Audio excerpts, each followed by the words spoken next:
The Angel in the House by Coventry, Patmore. Introduction.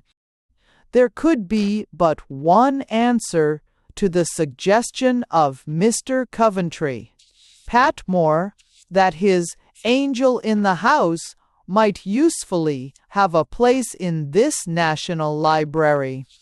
The suggestion was made with the belief that wide and cheap diffusion would not take from the value of a copyright library edition, while the best use of writing is fulfilled by the spreading of verse dedicated to the sacred love of home.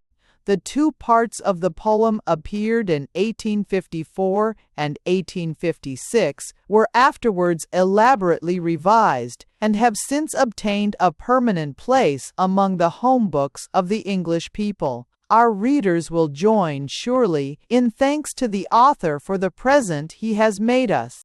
H.M. Book 1. The Prologue. Ers emptive. Mine is no horse with wings, to gain the region of the spheral chime, he does but drag a rumbling wain, cheered by the coupled bells of rhyme, and if at fame's bewitching note, my homely Pegasus pricks an ear, the world's cart-collar hugs his throat, and he's too wise to prance or rear. Thus ever answered Vaughan his wife, who, more than he, desired his fame, but in his heart his thoughts were rife, how for her sake to earn a name. With bays poetic 3 times crowned, and other college honors won, he, if he chose, might be renowned. He had but little doubt, she none, and in a loftier phrase he talked with her, upon their wedding day, the 8th, while through the fields they walked, their children shouting by the way. Not careless of the gift of song, nor out of love with noble fame, I, meditating much and long, what I should sing, how win a name, considering well what theme unsung, what reason worth the cost of rhyme, remains to loose the poet's tongue. In these last days, the dregs of time, learned that to me, though born so late, there does, beyond desert, befall. May my great fortune make me great, the first of themes, sung last of all, in green and undiscovered ground, yet near where many others sing, I have the very well head found, whence gushes the Pierian spring. Then she, what is it, dear, the life of Arthur, or Jerusalem's fall? Neither, your gentle self, my wife, and love, that grows from one to all. And if I faithfully proclaim of these the exceeding worthiness, surely the sweetest wreath of fame shall to your hope my brows caress, and if, by virtue of my choice of this, the most heart-touching theme that ever tuned a poet's voice, I live, as I am bold to dream, to be delight to many days, and into silence only cease, when those are still, who shared their bays, with Laura and with Beatrice, imagine, love, how learned men will deep-conceived devices find, beyond my purpose and my ken, an ancient bard of simple mind, you sweet, his mistress, wife, and muse, were you for mortal woman meant? Your praises give 100 clues to mythological intent, and, severing thus the truth from trope, in you the commentators see outlines occult of abstract scope, a future for philosophy, your arms on mine.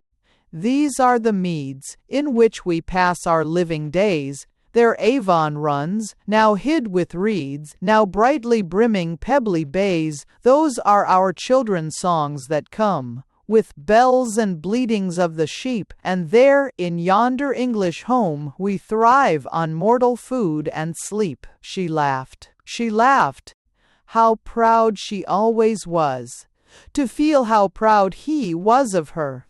But he had grown distraught. because the muse's mood began to stir. Vibe.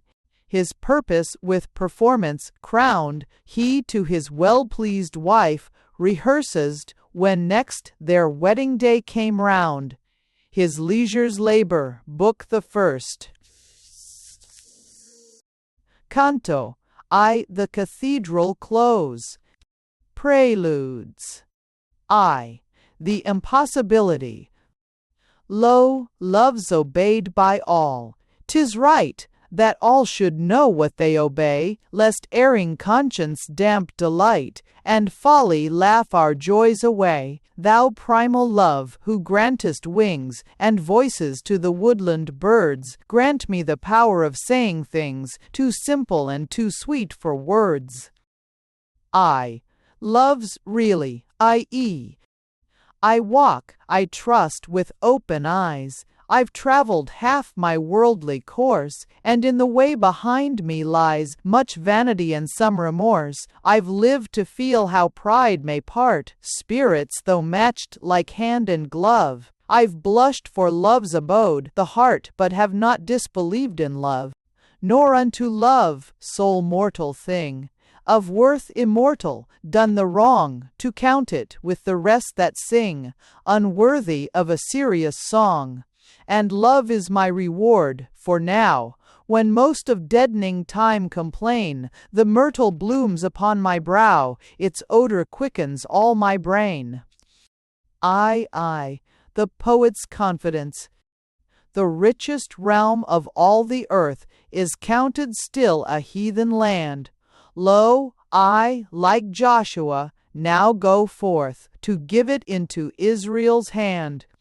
I will not hearken blame or praise, for so should I dishonor do, to that sweet power by which these lays alone are lovely, good, and true, nor credence to the world's cries give, which ever preach and still prevent pure passion's high prerogative to make, not follow, precedent. From love's abysmal ether rare, if I to men have here made known new truths, they, like new stars, were there before, though not yet written down. Moving but as the feelings move, I run, or loiter with delight, or pause to mark where gentle love persuades the soul from height to height. Yet, know ye, though my words are gay, as David's dance, which Michael scorned, if kindly you receive the lay, you shall be sweetly helped and warned. The cathedral close. Once more I came to Sarum close, with joy half memory, half desire, and breathed the sunny wind that rose and blew the shadows o'er the spire, and tossed the lilac-scented plumes, and swayed the chestnut's thousand cones, and filled my nostrils with perfumes, and shaped the clouds in waifs and zones, and wafted down the serious strain of Sarum bells when, true to time, I reached the Dean's with heart and brain that trembled to the trembling chime. 'Twas half my home 6 years ago. The 6 years had not altered it, red brick and ashlar, long and low, with dormers and with orioles lit, geranium likeness, rose arrayed, the windows all wide open thrown, and someone in the study played the wedding march of Mendelssohn. And there it was I last took leave, 'twas Christmas I remembered now. The cruel girls who feigned to grieve took down the evergreens, and how the holly into blazes woke, the fire lighting the large low room, a dim rich lustre of old oak and crimson velvet's glowing gloom.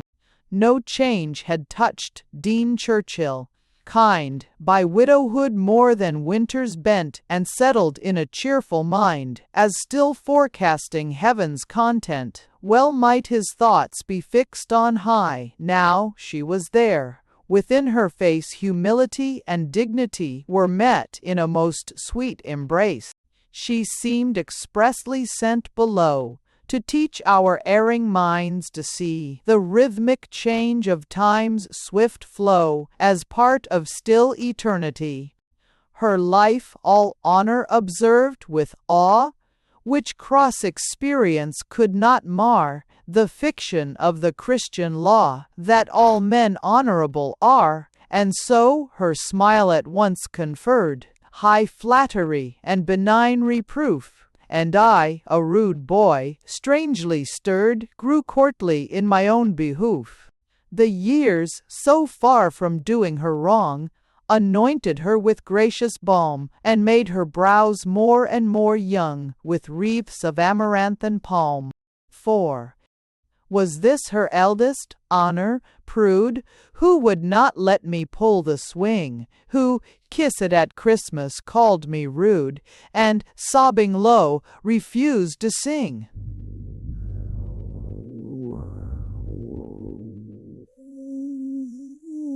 In former time ailing and pale, she thought that bliss was only for a better clime, and, heavenly overmuch, scorned this. I, rash with theories of the right, which stretched the tether of my creed, but did not break it, held delight, half discipline. We disagreed. She told the dean I wanted grace.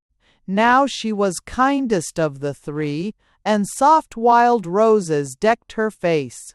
And what was this my Mildred, she to herself and all a sweet surprise? My pet, who romped and rolled a hoop? I wondered where those daisy eyes had found their touching curve and droop. 5. Unmannerly times. But now we sat stranger than strangers, till I caught and answered Mildred's smile, and that spread to the rest, and freedom brought. The dean talked little, looking on, of 3 such daughters justly vain. What letters they had had from Bonn, said Mildred, and what plums from Spain. By honor I was kindly tasked to excuse my never coming down. From Cambridge, Mary smiled and asked, were Kant and Goethe yet outgrown? And, pleased, we talked the old days o'er, and, parting, I for pleasure sighed. To be there as a friend, since more, seemed then, seems still, excuse for pride, for something that abode endued with temple-like repose, an air of life's kind purposes pursued, with ordered freedom sweet and fair. A tent pitched in a world not right it seemed, whose inmates, every one, on tranquil faces bore the light of duties beautifully done, and humbly, though they had few peers, kept their own laws, which seemed to be the fair sum of 6,000 years' traditions of civility. Canto I. Mary and Mildred. Preludes. I. The Paragon, the Paragon. When I behold the skies aloft, passing the pageantry of dreams, the cloud whose bosom signet soft a couch for nuptial Juno seems, the ocean broad, the mountains bright, the shadowy vales with feeding herds, I from my lyre the music smite, nor want for justly matching words. All forces of the sea and air, all interests of hill and plain, I so can sing, in seasons fair, that who hath felt may feel again. Elated oft, by such free songs, I think with utterance free to raise, that hymn for which the whole world longs, a worthy hymn in woman's praise, a hymn bright, noted like a bird's, arousing these song-sleepy times with rhapsodies of perfect words, ruled by returning kiss of rhymes. But when I look on her and hope to tell with joy what I admire, my thoughts lie cramped in narrow scope, or in the feeble birth expire. No mystery of well-woven speech, no simplest phrase of tenderest fall, No likened excellence can reach her, the most excellent of all, the best half of creation's best, its heart to feel, its eye to see, the crown and complex of the rest, its aim and its epitome. Nay, might I utter my conceit, 'twere after all a vulgar song, for she's so simply, subtly sweet, my deepest rapture does her wrong. Yet is it now my chosen task to sing her worth as maid and wife, nor happier post than this, I ask, to live her laureate all my life. On wings of love, uplifted free, and by her gentleness made great, I'll teach how noble man should be, to match with such a lovely mate, and then in her may move the more the woman's wish to be desired, by praise increased, till both shall soar, with blissful emulations fired. And, as geranium pink or rose, eyes thrice itself through power of art, so may my happy skill disclose new fairness even in her fair heart, until that churl shall nowhere be, who bends not, awed, before the throne of her affecting majesty, so meek, so far unlike our own, until, for who may hope too much from her who wields the powers of love, our lifted lives at last shall touch that happy goal to which they move, until we find, as darkness rolls away and evil mists dissolve, that nuptial contrasts are the poles on which the heavenly spheres revolve. I love at large. Whene'er I come where ladies are, how sad soever I was before, though like a ship frost-bound and far, withheld in ice from the ocean's roar, third wintered in that dreadful dock, with stiffened cordage, sails decayed, and crew that care for calm and shock, alike too dull to be dismayed. Yet, if I come where ladies are, how sad soever I was before, then is my sadness banished far, and I am like that ship no more. Or like that ship, if the ice field splits, burst by the sudden polar spring, and all thank God with their warming wits, and kiss each other, and dance and sing, and hoist fresh sails, that make the breeze blow them along the liquid sea, out of the north where life did freeze, into the haven where they would be. Aye, love and duty. Anne lived so truly from above, she was so gentle and so good, that duty bade me fall in love. And but for that, thought I should. I worshipped Kate with all my will. In idle moods you seem to see a noble spirit in a hill, a human touch about a tree. I've a distinction. The lack of lovely pride in her who strives to please my pleasure numbs, and still the maid I most prefer, whose care to please with pleasing comes. Mary and Mildred. 1. One morning after church, I walked alone with Mary on the lawn, and felt myself, howe'er we talked, to grave themes delicately drawn, when she, delighted, found I knew more of her peace than she supposed. Our confidences heavenwards grew, like foxglove buds, in pairs disclosed. Our former faults did we confess, our ancient feud was more than healed, and, with the woman's eagerness for amity full signed and sealed, she, offering up for sacrifice her heart's reserve, brought out to show some verses, made when she was ice, to all but heaven, 6 years ago, since happier grown. I took and read the neat writ lines. She, void of guile, too late repenting, blushed and said, I must not think about the style. Day after day, until today, imaged the others gone before, the same dull task, the weary way, the weakness pardoned o'er and o'er, the thwarted thirst too faintly felt, for joy's well-nigh forgotten life, the restless heart, which, when I knelt, made of my worship barren strife. Ah, whence today's so sweet release, this clearance light of all my care, this conscience free, this fertile peace, these softly folded wings of prayer?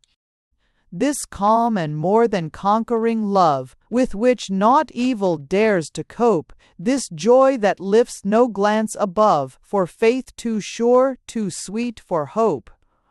Oh, happy time, too happy change, it will not live, though fondly nursed. Full soon the sun will seem as strange as now the cloud which seems dispersed. Third, she from a rose-tree shook the blight, and well she knew that I knew well her grace with silence to requite, and, answering now the luncheon bell, I laughed at Mildred's laugh, which made all melancholy wrong, its mood such sweet self-confidence displayed, so glad a sense of present good.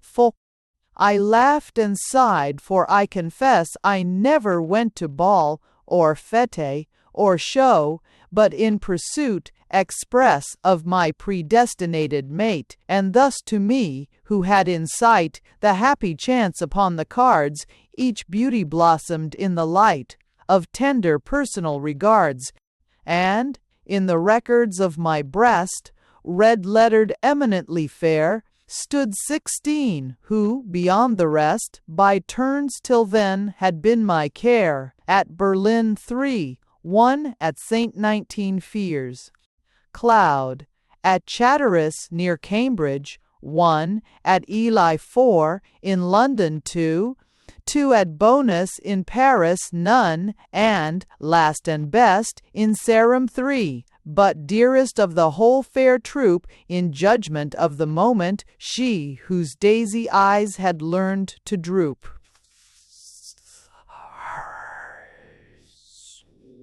Her very faults my fancy fired, my loving will, so thwarted, grew, and, bent on worship, I admired whate'er she was with partial view, and yet when, as today, her smile was prettiest, I could not but note Honoria, less admired the while, was lovelier, though from love remote. Semito, i.e., Honoria. Preludes. I the lover, the loverer.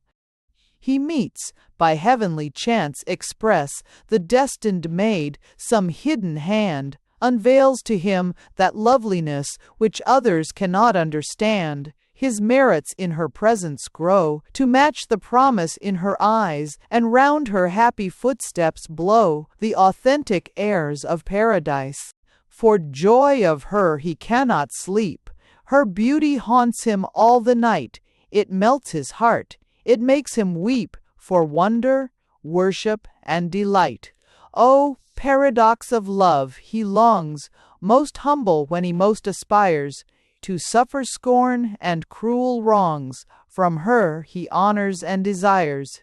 Her graces make him rich, and ask no guerdon, this imperial style affronts him, he disdains to bask, the pensioner of her priceless smile. He prays for some hard thing to do, some work of fame and labor immense, to stretch the languid bulk and thew of love's fresh-born magnipotence. No smallest boon were bought too dear, though bartered for his love-sick life, yet trusts he, with undaunted cheer, to vanquish heaven and call her wife. He notes how queens of sweetness still neglect their crowns and stoop to mate, how, self-consigned with lavish will, they ask but love proportionate. How swift pursuit by small degrees, love's tactic, works like miracle. How valor clothed in courtesies brings down the haughtiest citadel, and therefore, though he merits not to kiss the braid upon her skirt, his hope, discouraged ne'er a jot, outsoars all possible desert. I.e.e. Love of virtue. strong passions mean weak will, and he who truly knows the strength and bliss which are in love will own with me, no passion but a virtue 'tis. Few hear my word, it soars above the subtlest senses of the swarm of wretched things which know not love, their psyche still a wingless worm. Ice cold seems heaven's noble glow to spirits whose vital heat is hell, and to corrupt hearts even so. The songs I sing, the tale I tell, these cannot see the robes of white in which I sing of love. Alack, but darkness shows in heavenly light, though whiteness in the dark is black. The attainment you love, that's high as you shall go, for 'tis as true as gospel text. Not noble then is never so, either in this world or the next. Honoria, grown weary with a week's exile from those fair friends, I rode to see the church restorings, lounged awhile, and met the dean, was asked to tea, and found their cousin, Frederick Graham, at honor's side. Was I concerned if, when she sang, his colour came, that mine, as with a buffet, burned, a man to please a girl? Thought I, retorting his forced smiles, the shrouds of wrath, so hid as she was by sweet moon between her lighted clouds. Co. Whether this cousin was the cause, I know not, but I seemed to see, the first time then, how fair she was, how much the fairest of the three. Each stopped to let the other go, but, time-bound, he arose the first. Stayed he in Sarum long? If so, I hoped to see him at the Hurst.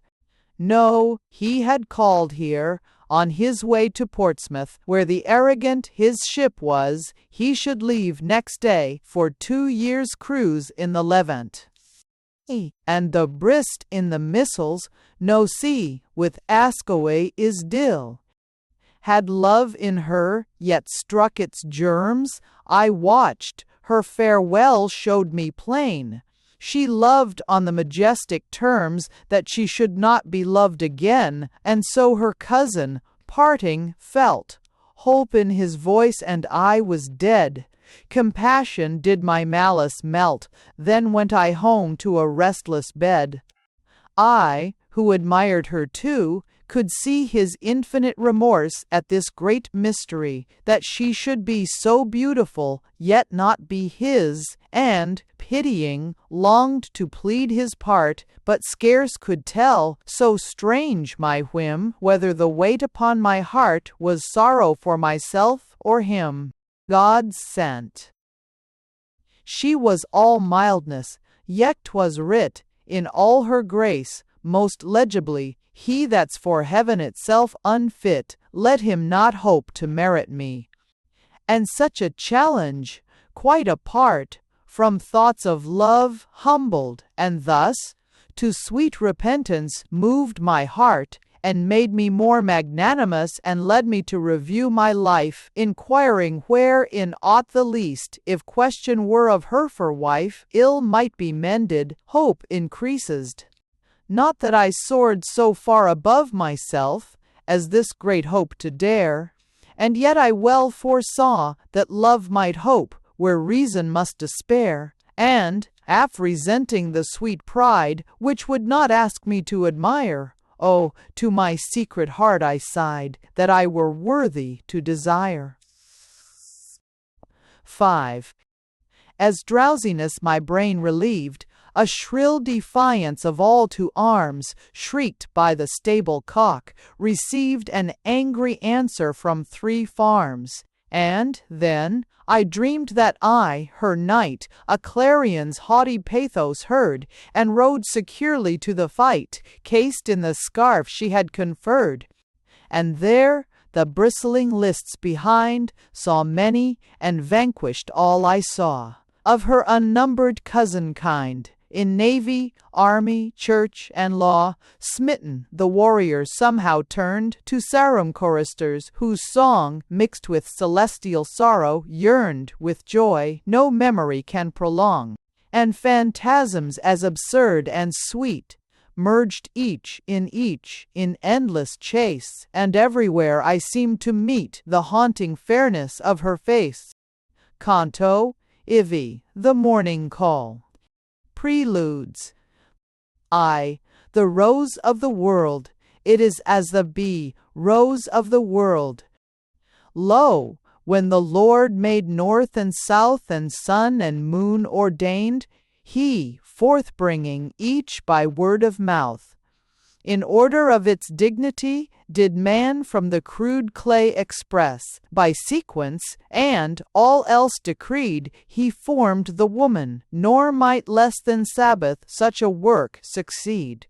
And still, with favor singled out, marred less than man by mortal fall, her disposition is devout, her countenance angelical, the best things that the best believe are in her face so kindly writ, the faithless seeing her conceive not only heaven but hope of it. No idle thought her instinct shrouds, but fancy checkers settled sense, like alteration of the clouds. On noonday's azure permanence, pure dignity, composure, ease, declare affections nobly fixed, and impulse sprung from due degrees of sense and spirit sweetly mixed. Her modesty, her chiefest grace, the cestus clasping Venus's side, how potent to deject the face of him who would affront its pride.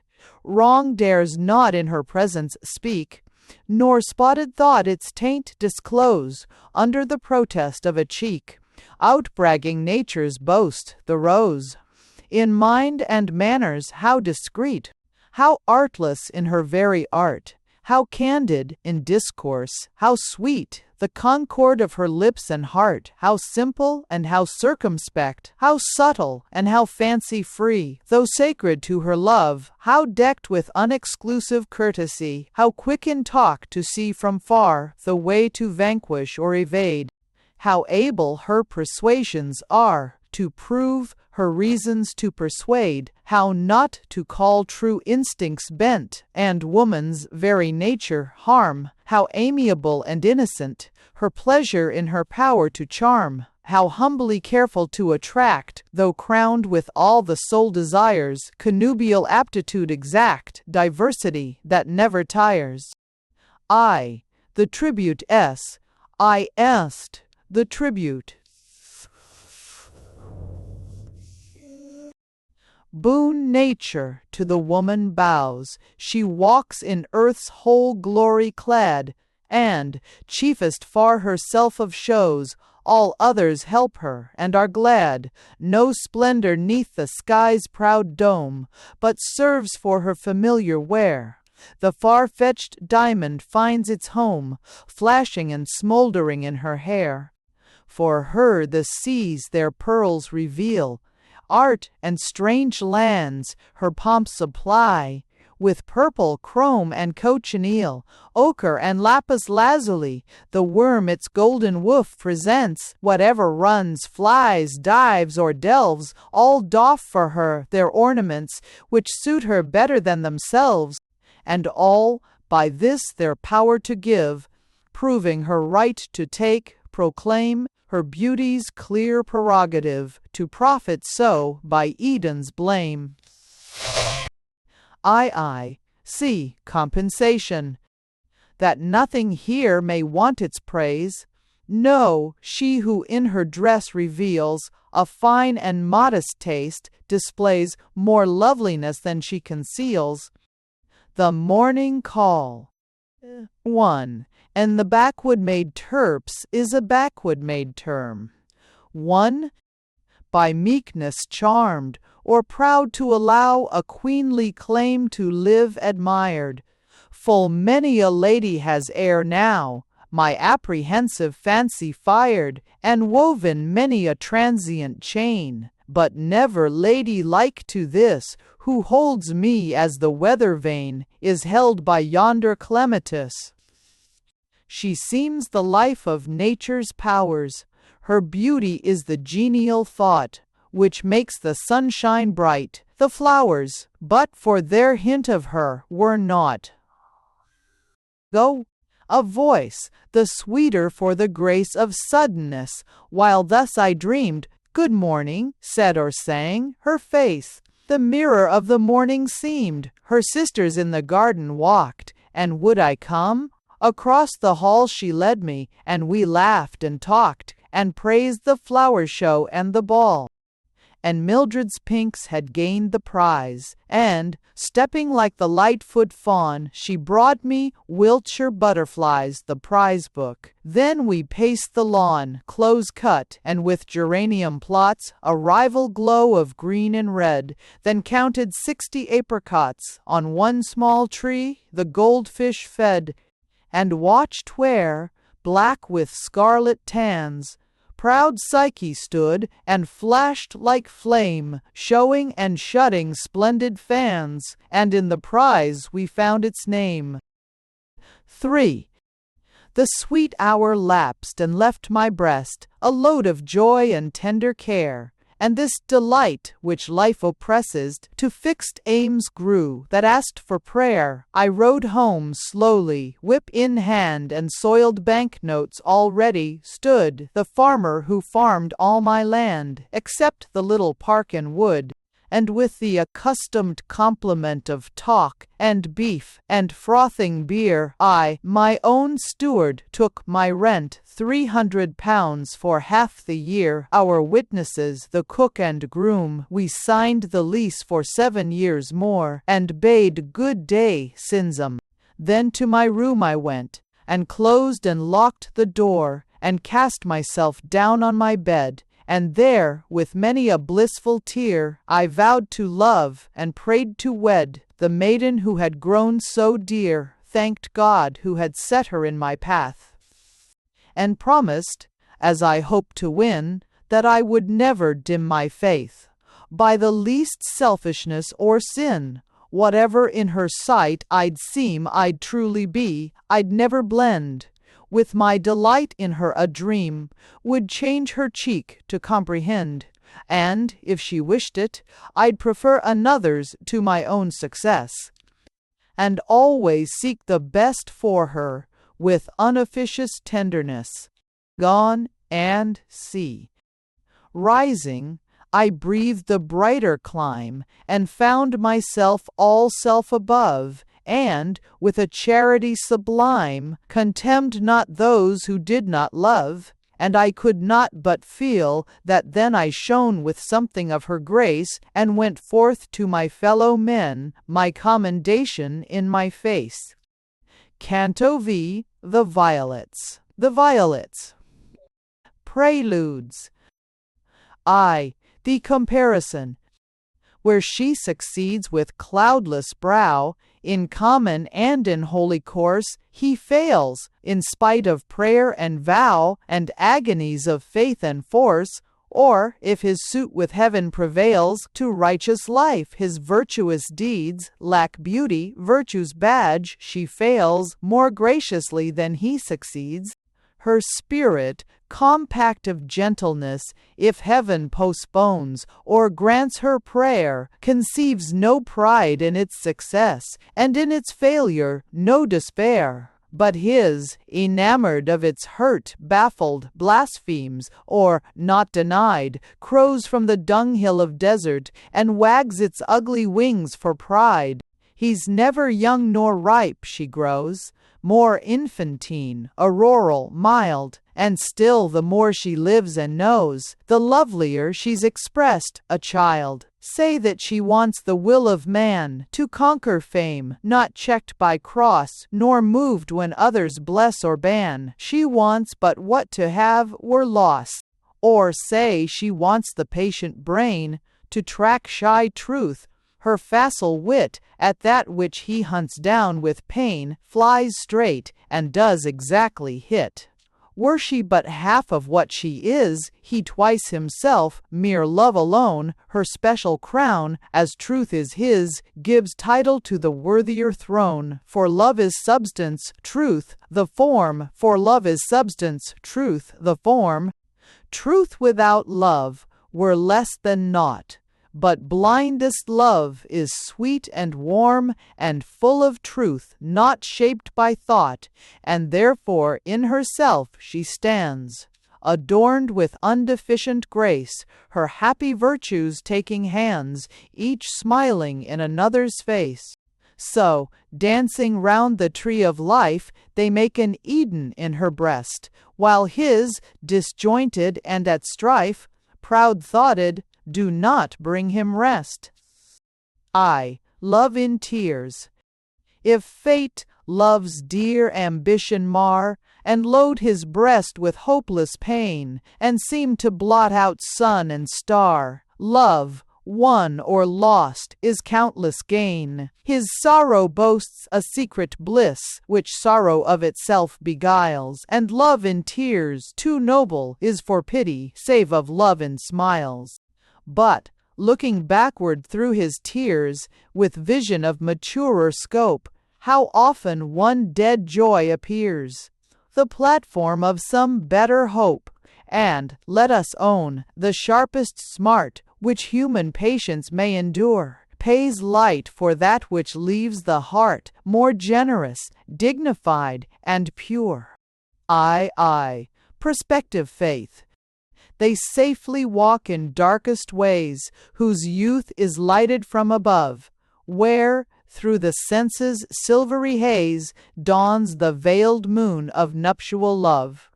Who is the happy husband? He who, scanning his unwedded life, thanks heaven, with a conscience free, 'twas faithful to his future wife. Venus Victrix, see, days far, but fatal in force, yet gentle in will, defeats, from her, our tender packs, for, like the kindly lodestone, still she's drawn herself by what she attracts. The violets, every. I went not to the deans unbid, I would not have my mystery from her so delicately hid, the guests of gossips at their tea. A long, long week, and not once there, had made my spirit sick and faint, and lack love, foul as love is fair, perverted all things to complaint. How vain the world had grown to be! How mean all people and their ways! How ignorant their sympathy! And how impertinent their praise! What they for virtuousness esteemed, how far removed from heavenly right! What pettiness their trouble seemed! How undelightful their delight! To my necessity, how strange! How dull the clouds' continual change! How foolishly content the herds! How unaccountable the law, which bade me sit in blindness here, while she, the sun by which I saw, shed splendor in an idle sphere. And then I kissed her stolen glove, and sighed to reckon and define the modes of martyrdom in love, and how far each one might be mine. I thought how love, whose vast estate is earth and air and sun and sea, encounters oft the beggar's fate, despised on score of poverty. How heaven, inscrutable in this, lets the gross general make or mar the destiny of love, which is so tender and particular. How nature, as unnatural, and contradicting nature's source, which is but love, seems most of all well pleased to harry true love's course. How many times it comes to pass that trifling shades of temperament, affecting only one, alas, not love, but love's success prevent, how manners often falsely paint the man, how passionate respect, hid by itself, may bear the taint of coldness and a dull neglect, and how a little outward dust can a clear merit quite o'ercloud, and make her fatally unjust, and him desire a darker shroud. How senseless opportunity gives baser men the better chance, how powers adverse else agree to cheat her in her ignorance hollow. How heaven, its very self conspires with man and nature against love, as pleased to couple cross desires, and cross where they themselves approve. Wretched were life, if the end were now. But this gives tears to dry despair. Faith shall be blessed, we know not how, and love fulfilled, we know not where. Thu. While thus I grieved, and kissed her glove, my man brought in her note to say, Papa had hid her send his love, and would I dine with them next day? They had learned and practiced Purcell's glee, to sing it by tomorrow night. The postscript was, her sisters and she enclosed some violets, blue and white. She and her sisters found them where I wagered once no violets grew, so they had won the gloves, and there the violets lay, 2 white, 1 blue. Canto V. The Dean. Preludes. How? I. Perfect love rare. Most rare is still most noble found, most noble still most incomplete, sad law, which leaves King Love uncrowned, in this obscure terrestrial seat, with bale more sweet than others' bliss, and bliss more wise than others' bale. The secrets of the world are his, and freedom without let or pale. O zealous good! O virtuous glee, religious and without alloy! O privilege high, which none but he who highly merits can enjoy! O love, who art that fabled sun, which all the world with bounty loads, without respect of realms, save one, and gilds with double lustre, roads! A day of whose delicious life, though full of terrors, full of tears, is better than of other life. 100,000 million years thy heavenly splendor magnifies. The least commixture of earth's mold cheapens thyself in thine own eyes, and makes the foolish mocker bold. I. Love justified. What if my pole star of respect be dim to others? Shall their, nay, presumably their own defect, invalidate my heart strong? Yea? And can they rightly me condemn, if I, with partial love, prefer? I am not more unjust to them. After a while, this pool of private charity shall make its continent an isle, and roll a world-embracing sea. This foolish zeal of lip for lip, this fond, self-sanctioned, willful zest, is that elect relationship which forms and sanctions all the rest. This little germ of nuptial love, which springs so simply from the sod, the root is, as my song shall prove, of all our love to man and God. I, love serviceable.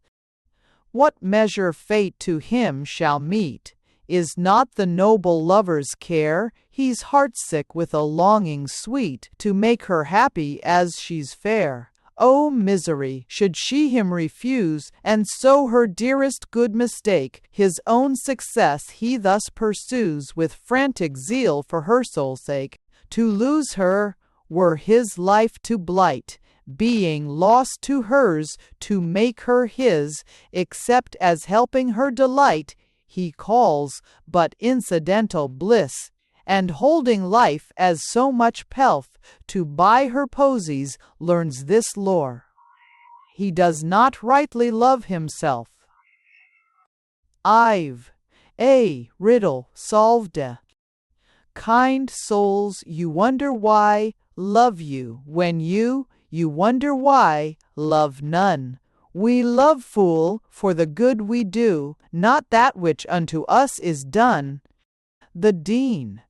The ladies rose.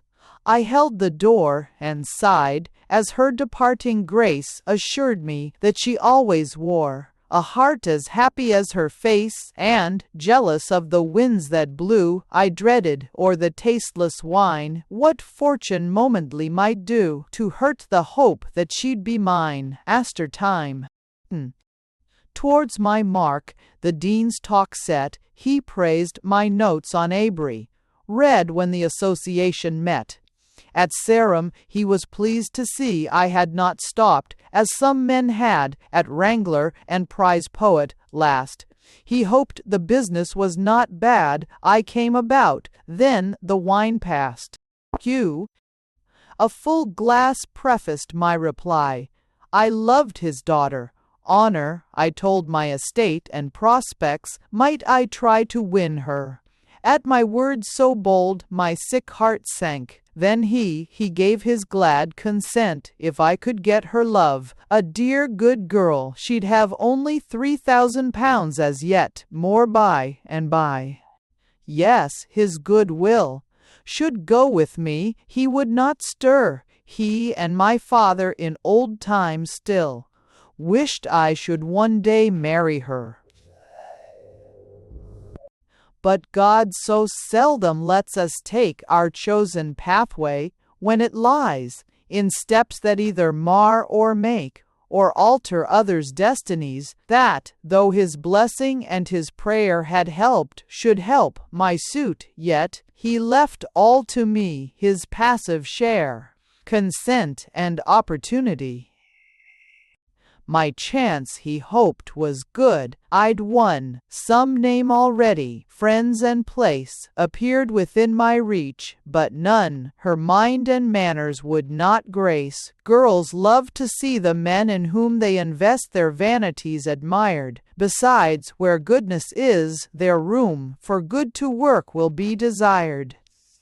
'Twas so with one now passed away, and what she was at 22, honor was now, and he might say mine was a choice I could not rue. 4. He ceased, and gave his hand. He had won, and all my heart was in my word, from me the affection of a son, whichever fortune heaven conferred. Well, well, would I take more wine? Then go. To her she makes tea on the lawn. And so we went whither my soul was drawn, and her light-hearted ignorance of interest in our discourse filled me with love, and seemed to enhance her beauty with pathetic force, as, through the flowery mazes sweet, fronting the wind that fluttered blithe, and loved her shape, and kissed her feet, and kisses her feet, shone to their insteps proud and lithe, she approached, all mildness and young trust, and ever her chaste and noble air gave to love's feast its choicest gust, a vague, faint augury of despair. Canto V. Aiti Na and the Moon. Preludes. I.O. Bell's Immortality. How vilely 'twere to misdeserve the poet's gift of perfect speech, in song to try, with trembling nerve, the limit of its utmost reach, only to sound the wretched praise of what to-morrow shall not be, so mocking with immortal bays the cross-bones of mortality. I do not thus. My faith is fast, that all the loveliness I sing is made to bear the mortal blast, and blossom in a better spring. Doubts of eternity ne'er cross the lover's mind, divinely clear, for ever is the gain or loss, which maddens him with hope or fear. So trifles serve for his relief, and trifles make him sick and pale, and yet his pleasure and his grief are both on a majestic scale. The chance, indefinitely small, of issue, infinitely great, eclipses finite interests all, and has the dignity of fate. He heaven and earth it. How long shall men deny the flower, because its roots are in the earth, and crave with tears from God the dower they have, and have despised as dearth, and scorn as low their human lot, with frantic pride, too blind to see that standing on the head makes not either for ease or dignity. But fools shall feel like fools to find, too late informed, that angels' mirth is one in cause and mode and kind with that which they profaned on earth. ATN. And the moon, one. To soothe my heart I, feigning, seized a pen, and, showering tears, declared my unfeigned passion, sadly pleased, only to dream that so I dared. Thus was the fervid truth confessed, but wild with paradox ran the plea, as wilfully in hope depressed, yet bold beyond hope's warranty, flew. O more than dear, be more than just, and do not deftly shut the door. I claim no right to speak, I trust mercy, not right, yet who has more? For if more love makes not more fit, of claimants here, none's more nor less, since your great worth does not permit degrees in our unworthiness. Yet, if there's aught that can be done, with arduous labor of long years, by which you'll say that you'll be won, oh tell me, and I'll dry my tears. Ah no, if loving cannot move, how foolishly must labor fail. The use of deeds is to show love. Your name pronounced brings to my heart a feeling like the violet's breath, which does so much of heaven impart. It makes me amorous of death, the winds that in the garden toss. The Guelder roses give me pain, alarm me with the dread of loss, exhaust me with the dream of gain. I'm troubled by the clouds that move, tired by the breath which I respire, and ever, like a torch, my love, thus agitated, flames the higher. All's hard that has not you for goal. I scarce can move my hand to write, for love engages all my soul, and leaves the body void of might. The wings of will spread idly, as do the birds that in a vacuum lies.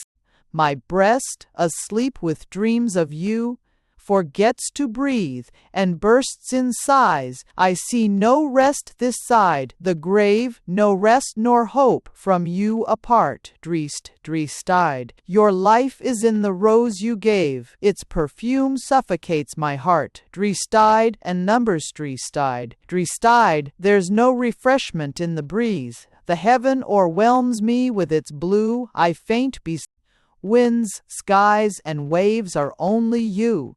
The thought or act which not intends you service seems a sin and shame. In that one only object ends conscience, religion, honor, fame. Ah, could I put off love? Could we never have met? What calm, what ease! Nay, but, alas, this remedy. For when indifferent I pursue the world's best pleasures for relief, my heart, still sickening back to you, finds none like memory of its grief. And, though 'twere very hell to hear, you felt such misery as I, all good, save you, were far less dear. Then is that ill with which I die, where'er I go, wandering forlorn. You are the world's love, life, and glee. O wretchedness not to be born, if she that's love should not love me. Sorry, God allow. I could not write another word through pity for my own distress, and forth I went, untimely stirred, to make my misery more or less. I went, beneath the heated noon, to where, in her simplicity, she sate at work, and, as the moon on Etna smiles, she smiled on me. But now and then in cheek and eyes I saw, or fancied, such a glow as when, in summer evening skies, some say it lightens, some say no. Canto V. Sarum Plain. Preludes. Life of life, is this point of life, the buzz falled about. What's that which, ere I spake, was gone? So joyful and intense a spark, that, whilst o'erhead the wonder shone, the day, before but dull, grew dark. I do not know, but this I know, that, had the splendor lived a year, the truth that I some heavenly show did see, could not be now more clear. This know I too might mortal breath express the passion then inspired, evil would die a natural death, and nothing transient be desired, and error from the soul would pass, and leave the senses pure and strong, as sunbeams, but the best, alas, has neither memory nor tongue. I see, cert, the revelation. Hard, what's to the revelation? An idle poet here and there looks round him, but for all the rest, the world, unfathomably fair, is duller than a witling's jest. Love wakes men, once a lifetime each, they lift their heavy lids and look, and lo, what one sweet page can teach, they read with joy, then shut the book. And some give thanks, and some blaspheme, and most forget. But, either way, that and the child's unheeded dream is all the light of all their day, i.e., the spirit's epics, where I is epixes, not in the crises of events, of compasses hopes or fears fulfilled, or acts of gravest consequence, are life's delight and depth revealed. The day of days was not the day that went before, or was postponed. The night death took our lamp away was not the night on which we groaned. I drew my bride beneath the moon, across my threshold, happy hour. But, the walk, that afternoon, we saw the water flags in flower. The prototype, the prototype. Lo there, whence love, life, light are poured, veiled with impenetrable rays, amidst the presence of the Lord, co-equal wisdom laughs and plays. Female and male God made the man, his image is the whole, not half, and in our love we dimly scan. The praise of love. Spirit of knowledge, grant me this, a simple heart and subtle wit, to praise the thing whose praise it is, that all which can be praised is it. Sarum Plain. Guide, doze. Breakfast enjoyed, mid hush of boughs, and perfumes through the windows blown, brief worship done, which still endows the day with beauty not its own, with intervening pause that paints each act with honor, life with calm, as old processions of the saints, at every step have wands of palm. We rose. The ladies went to dress, and soon returned with smiles, and then, plans fixed, to which the dean said, yes. Once more, we drove to Salisbury Plain. We passed my house, observed with praise by Mildred, Mary acquiesced, and left the old and lazy greys below the hill, and walked the rest. Go. The moods of love are like the wind, and none knows whence or why they rise. I ne'er before felt heart and mind so much affected through mine eyes. How cognate with the flattered air, how formed for earth's familiar zone, she moved, how feeling and how fair, for others' pleasure and her own. And, the heaven of her face!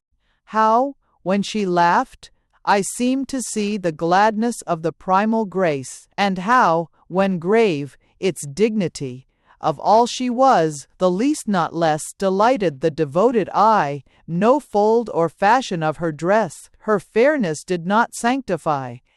I could not else than grieve. What cause? Was I not blessed? Was she not there?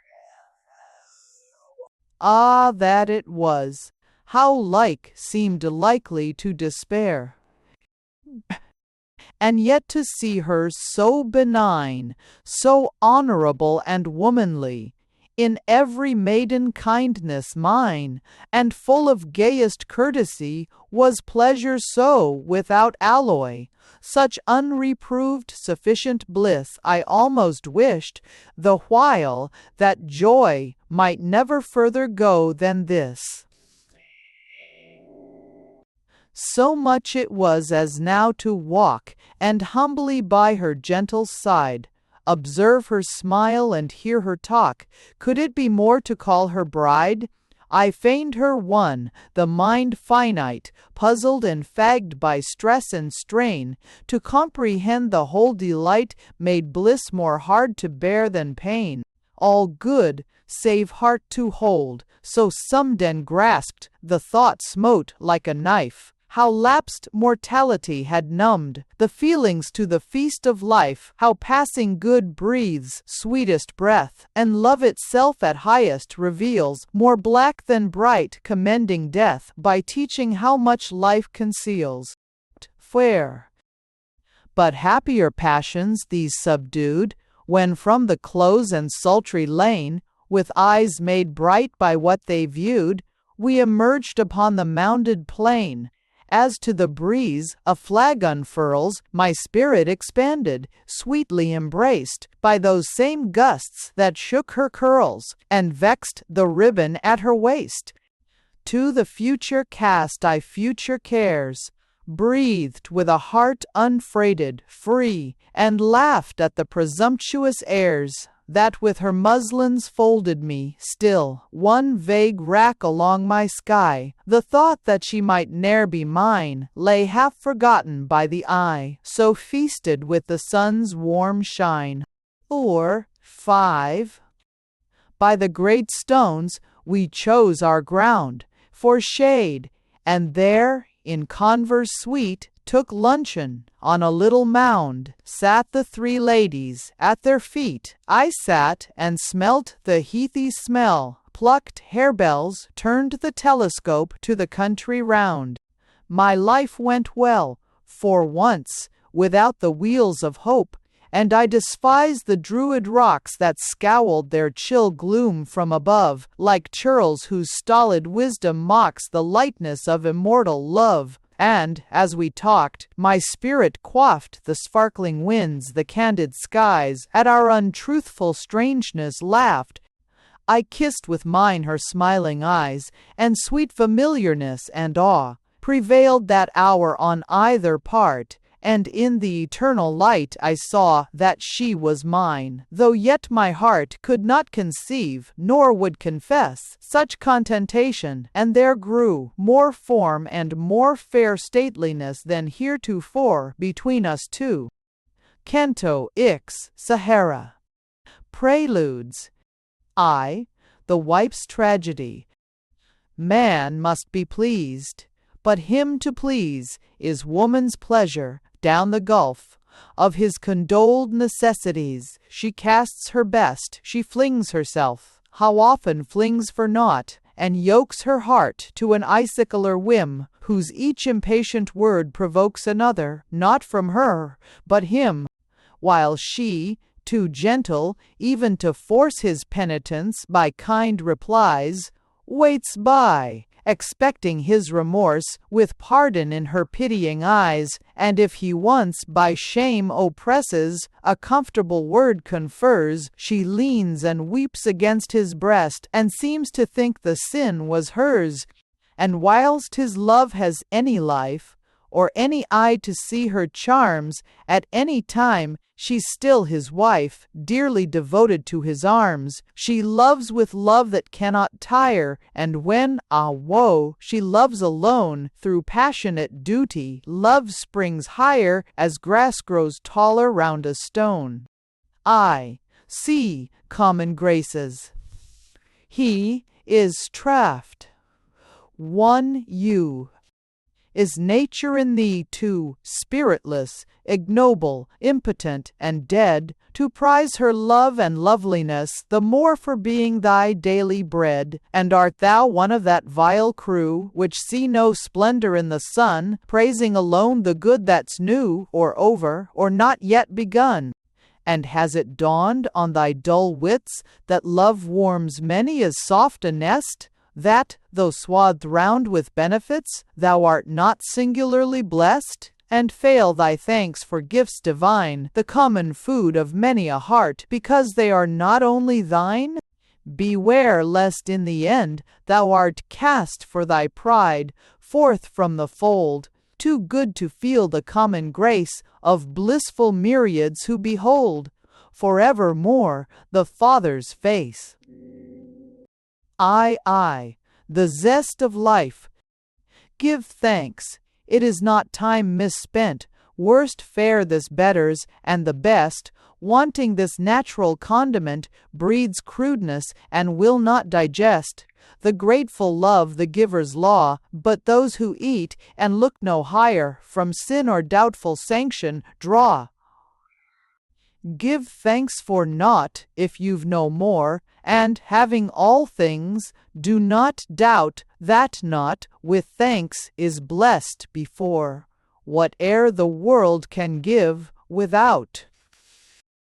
IV, fool and wise, as company so wear. Endow the fool with sun and moon. Being his, he holds them mean and low. But to the wise a little boon is great, because the giver's so. Sahara. God.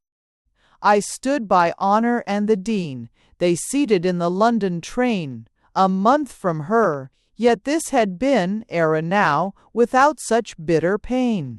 But neighborhood makes parting light, and distance remedy has none. Alone she near, I felt as might. A blind man sitting in the sun, she near, all for the time was well, hope's self, when we were far apart, with lonely feeling, like the smell of heath on mountains, filled my heart. To see her seemed delight's full scope, and her kind smile, so clear of care, even then, though darkening all my hope, gilded the cloud of my despair. Go. She had forgot to bring a book. I lent one, blamed the print for old, and did not tell her that she took a Petrarch worth its weight in gold. I hoped she'd lose it, for my love was grown so dainty, high, and nice, it prized no luxury above the sense of fruitless sacrifice. 0 is that Comcept's doing. The bell rang, and, with shrieks like death, link catching link, the long array, with ponderous pulse and fiery breath, proud of its burthen, swept away, and through the lingering crowd I broke, sought the hillside, and thence, heartsick, beheld, far off, the little smoke along the landscape kindling quick, giant. God, free, bad. What should I do? Where should I go? Now she was gone, my love, for mine she was. Whatever here below crosses or usurped my right divine. Life without her was vain and gross, the glory from the world was gone, and on the gardens of the close, as on Sahara, shone the sun. Oppressed with her departed grace, my thoughts on ill surmises fed, the harmful influence of the place she went to filled my soul with dread. She, mixing with the people there, might come back altered, having caught the foolish fashionable air of knowing all and feeling naught. Or, giddy with her beauty's praise, she'd scorn our simple country life, its wholesome nights and tranquil days, and would not deign to be my wife, my wife, my wife. My wife, ah, tenderest word, how oft, as fearful she might hear, whispering that name of wife, I heard the chiming of the inmost sphere. I passed the home of my regret. The clock was striking in the hall, and one sad window open yet, although the dews began to fall. Ah, distance showed her beauty's scope, how light of heart and innocent, that loveliness which sickened hope, and wore the world for ornament. How perfectly her life was framed, and, thought of in that passionate mood, how her affecting graces shamed the vulgar life that was but good. I wondered, would her bird be fed, her rose plots watered she not by, loading my breast with angry dread of light, unlikely injury, so, filled with love and fond remorse, I paced the close, its every part endowed with reliquary force, to heal and raise from death my heart. How tranquil and unsecular the precinct! Once through yonder gate I saw her go, and knew from far her love-lit form and gentle state. Her dress had brushed this wicket. Here she turned her face and laughed with light, like moonbeams on a wavering mere. Weary beforehand of the night, I went. The blackbird, in the wood, talked by himself, and eastward grew. In heaven the symbol of my mood, where one bright star engrosses the blue. Canto X. Church to church. To church. Preludes. I. The joyful wisdom. Would wisdom for herself be wooed, and wake the foolish from his dream? She must be glad as well as good, and must not only be, but seem. Beauty and joy are hers by right, and, knowing this, I wonder less that she's so scorned when falsely dight in misery and ugliness. What's that which heaven to man endears, and that which eyes no sooner see, than the heart says, with floods of tears, ah, that's the thing which I would be, not childhood, full of frown and fret, not youth, impatient to disown those visions high, which to forget were worse than never to have known. Not worldlings, in whose fair outside nor courtesy nor justice fails, thanks to cross-pulling vices tied, like Samson's foxes, by the tails. Not poets, real things are dreams, when dreams are as realities, and boasters of celestial gleams go stumbling, I for want of eyes. Not patriots, or people's men, in whom two worse matched evils meet than ever sought, a Dullam's den, base conscience and a high conceit, not new-made saints, their feelings iced, their joy in man and nature gone, who sing, O easy yoke of Christ, but find 'tis hard to get it on, not great men, even when they're good. The good man whom the time makes great, by some disgrace of chance or blood, God fails not to humiliate. Not these but souls, found here and there, oases in our waste of sin, where everything is well and fair, and heaven remits its discipline, whose sweet subdual of the world the worldling scarce can recognize, and ridicule against it hurled, drops with a broken sting and dies, who nobly, if they cannot know whether a scutcheon's dubious field carries a falcon or a crow, fancy a falcon on the shield. Yet, ever careful not to hurt God's honor, who creates success, their praise of even the best desert is but to have presumed no less, who, should their own life plaudits bring, are simply vexed at heart that such an easy, yea, delightful thing should move the minds of men so much. They live by law, not like the fool, but like the bard who freely sings, in strictest bonds of rhyme and rule, and finds in them, not bonds, but wings, postponing still their private ease. To courtly custom, appetite, subjected to observances, to banquet goes with full delight, nay, continence and gratitude, so cleanse their lives from earth's alloy, they taste, in nature's common food, nothing but spiritual joy. They shine like Moses in the face, and teach our hearts, without the rod, that God's grace is the only grace, and all grace is the grace of God. The device is a love, kissed by wisdom, wakes twice. Love and wisdom throws loving, wise. Let dove and snake and dove, this wisdom's be, that love's device.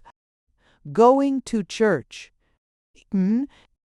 I woke at 3, for I was bid to breakfast with the dean at 9, and thence to church. My curtain slid, I found the dawning Sunday fine, and could not rest, so rose. The air was dark and sharp, the roosted birds cheeped. Here am I, sweet, are you there? On Avon's misty flats the herds expected, comfortless the day, which slowly fired the clouds above. The cock screamed somewhere far away. In sleep the matrimonial dove was crooning. No wind waked the wood, nor moved the midnight river damps, nor thrilled the poplar. Quiet stood the chestnut with its 1,000 lamps.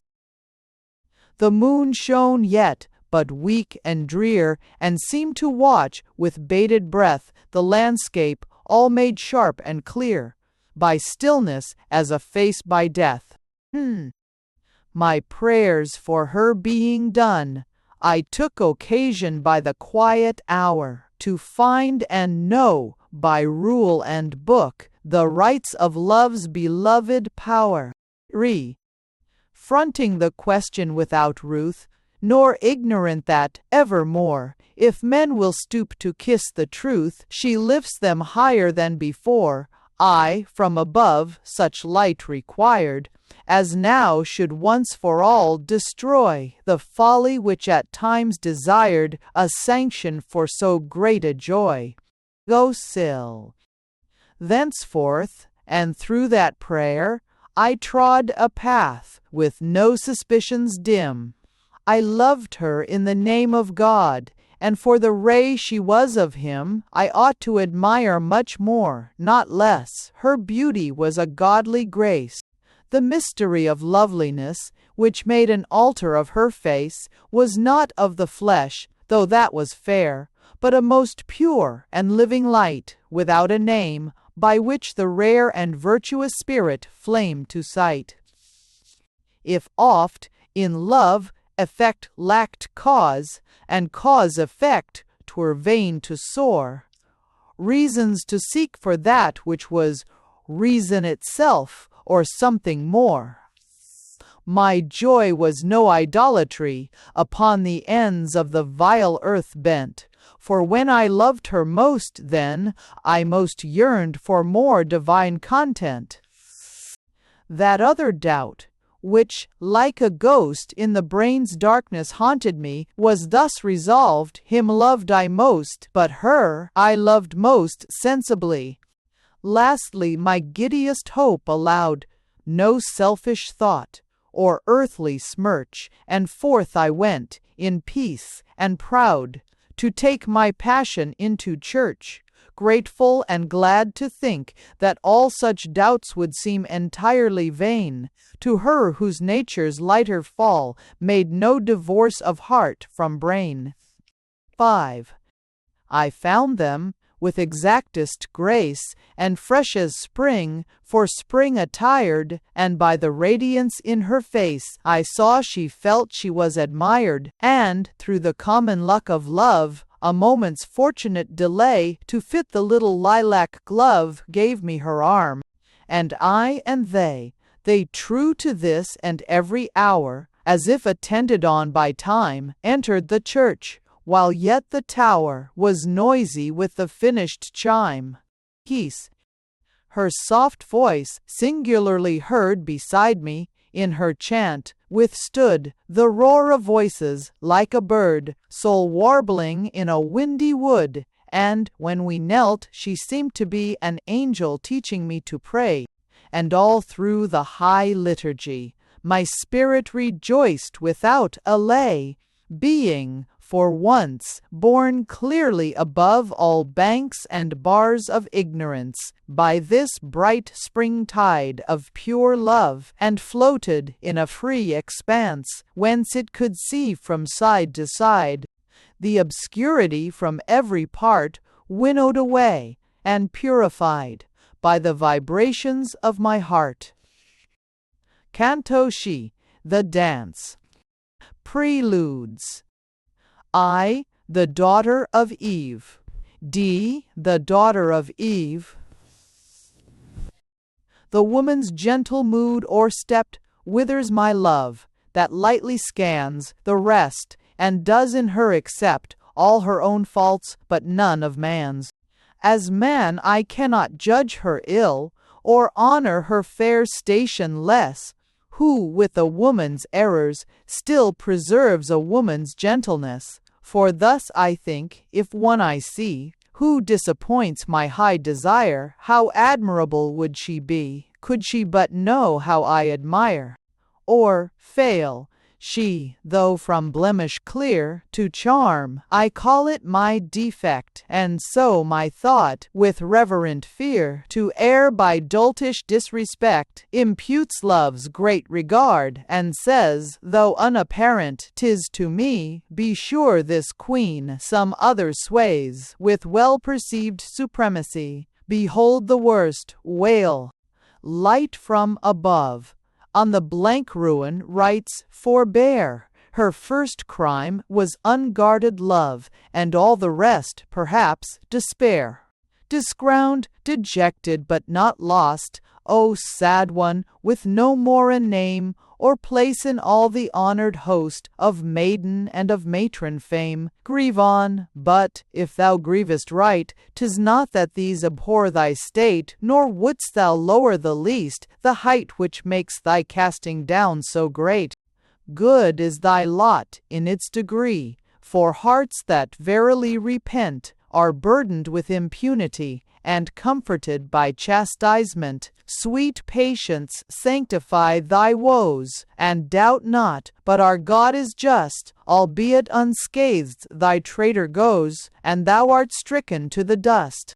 That penalty's the best to bear, which follows soonest on the sin, and guilt's a game where losers fare, better than those who seem to win. I. Aurea dicta. 'Tis truth, although this truth's a star, too deep enskied for all to see, as poets of grammar, lovers, are the fountains of morality. Child, would you shun the vulgar doom? In love disgust, in death despair? No, death must come, and love must come, and so for each your soul prepare. Who pleasure follows, pleasure slays, God's wrath upon himself he wreaks. But all delights rejoice his days, who takes with thanks and never seeks. The wrong is made, and measured, by the right's inverted dignity. Change love to shame, as love is high, so low in hell your bed shall be. How easy to keep free from sin, how hard that freedom to recall, for dreadful truth it is that men forget the heavens from which they fall. Lest sacred love your soul ensnare, with pious fancy still infer, how loving and how lovely fair must he be who has fashioned her. Become whatever good you see, nor sigh if, forthwith, fades from view, the grace of which you may not be, the subject and spectator too. Love's perfect blossom only blows, where noble manners veil defect. Angels may be familiar, those who err each other must respect. Love blabbed of is a great decline. A careless word unsanctions sense. Oh, but he who casts heaven's truth to swine consummates all incontinence, not to unveil before the gaze. of an imperfect sympathy in aught we are is the sweet praise and the main sum of modesty. The dance. God be. My memory of heaven awakes. She's not of the earth, although her light, as lanterned by her body, makes a piece of it past bearing bright.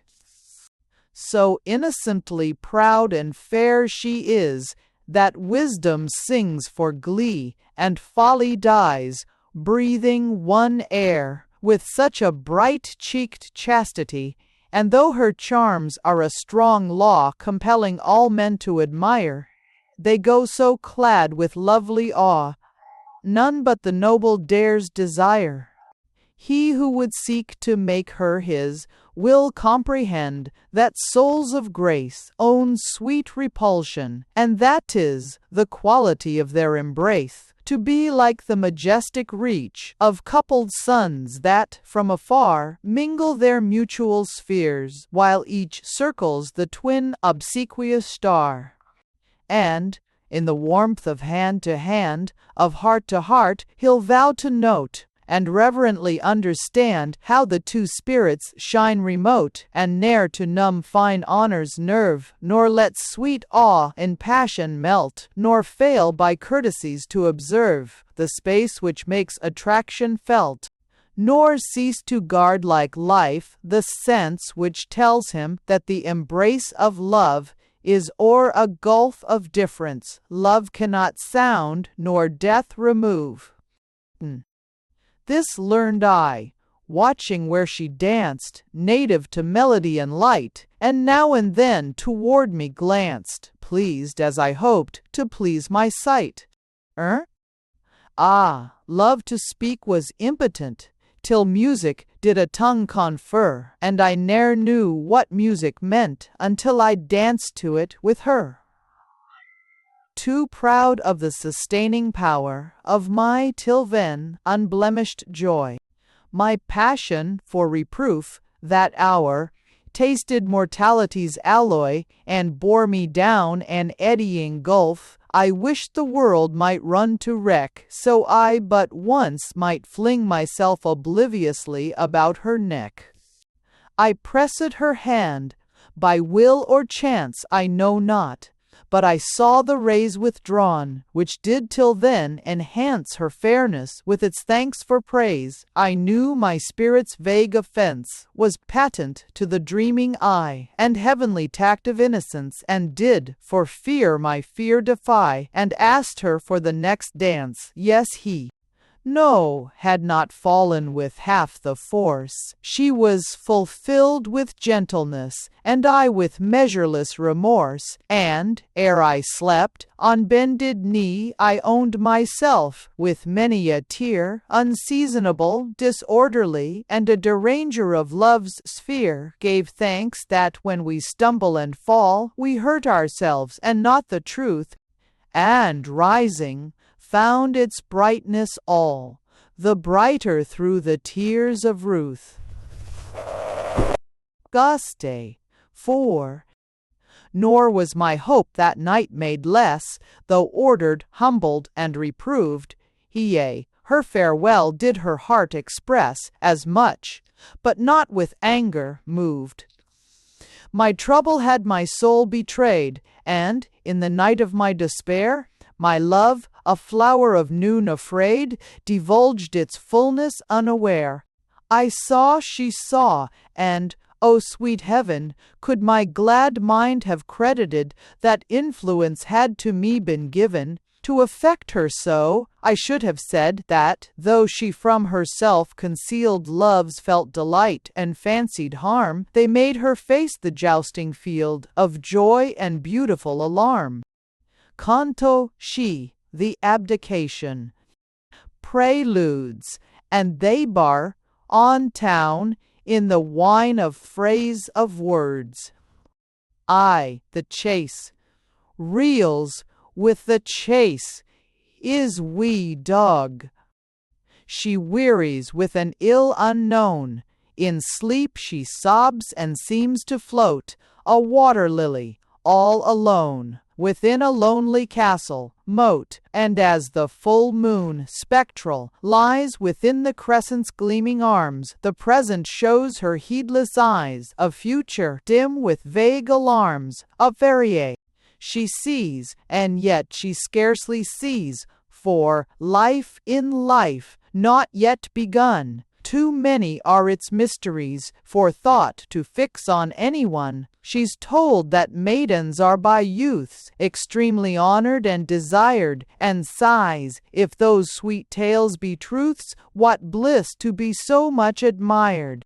The suitors come, she sees them grieve, her coldness fills them with despair. She'd pity if she could believe, she's sorry that she cannot care. But who now meets her on her way?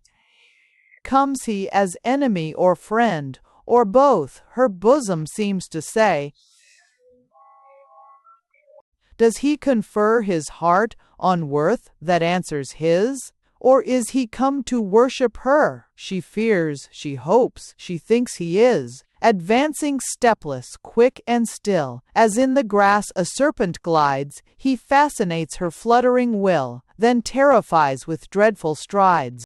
At first, there's nothing to resist. He fights with all the forms of peace. He comes about her like a mist, with subtle, swift, unseen increase, and then, unlooked for, strikes amain, some stroke that frightens her to death, and grows all harmlessness again, ere she can cry or get her breath.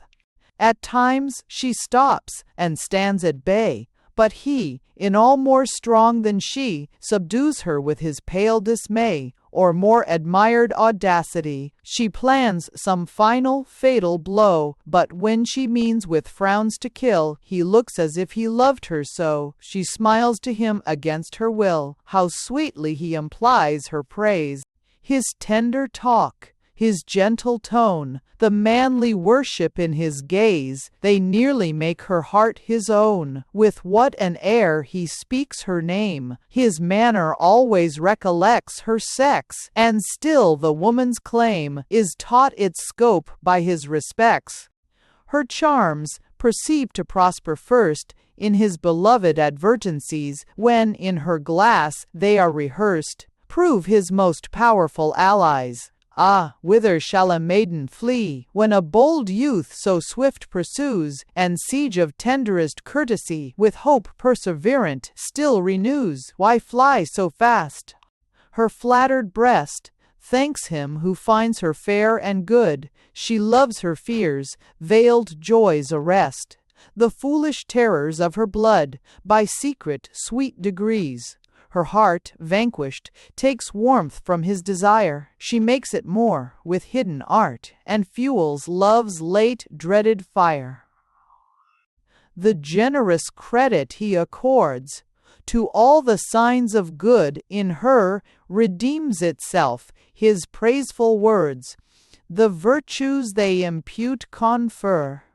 Her heart is thrice as rich in bliss, she's 3 times gentler than before. He gains a right to call her his, now she through him is so much more. 'Tis heaven, where'er she turns her head, 'tis music when she talks, 'tis air, on which, elate, she seems to tread, the convert of a gladder sphere. Ah, might he, when by doubts aggrieved, behold his tokens next her breast, at all his words and sighs perceived, against its blithe upheaval pressed. But still she flies. Should she be won, it must not be believed or thought she yields. She's chased to death undone, surprised and violently caught. I.U. Stenide. The storm cloud, whose portentous shade fumes from a core of smothered fire, his livery is whose worshipped maid denies herself to his desire. Ah, grief that almost crushes life, to lie upon his lonely bed and fancy her another's wife. His brain is flame, his heart is lead, sinking at last by nature's course, cloaked round with sleep from his despair. He does but sleep to gather force that goes to his exhausted care. He wakes renewed for all the smart, his only love, and she is wed. His fondness comes about his heart as milk comes when the babe is dead. The wretch, whom she found fit for scorn, his own allegiant thoughts despise, and far into the shining morn, lazy with misery he lies. The churl. This marks the churl, when spousals crown his selfish hope, he finds the grace, which sweet love has for even the clown, was not in the woman, but the chase. The abdication. 1. From little signs, like little stars, whose faint impression on the sense, the very looking straight at Mars, or only seen by confluence, from instinct of a mutual thought, whence sanctity of manners flowed, from chance unconscious, and from what concealment overconscious showed. Her hands less weight upon my arm, her lowlier mien, that matched with this I found, and felt with strange alarm. I stood committed to my bliss. 2. I grew assured, before I asked, that she'd be mine without reserve, and in her unclaimed graces basked at leisure till the time should serve, with just enough of dread to thrill the hope and make it trebly dear, thus loth to speak the word to kill either the hope or happy fear. Till once through lanes returning late, her laughing sisters lagged behind, and, ere we reached her father's gate, we paused with one presentient mind, and, in the dim and perfumed mist, their coming stayed, who, friends to me, and very women, loved to assist love's timid opportunity. Gulf, said Bystic's band. Twice rose, twice died my trembling word, the faint and frail cathedral chimes spake time in music, and we heard the chafers rustling in the limes. Her dress, that touched me where I stood, the warmth of her confided arm, her bosom's gentle neighborhood, her pleasure in her power to charm, her look, her love, her form, her touch, the least seemed most by blissful turn, blissful but, at it pleased too much, and taught the wayward soul to yearn. It was as if a harp with wires was traversed by the breath I drew, and, oh, sweet meeting of desires, she, answering, owned that she loved too.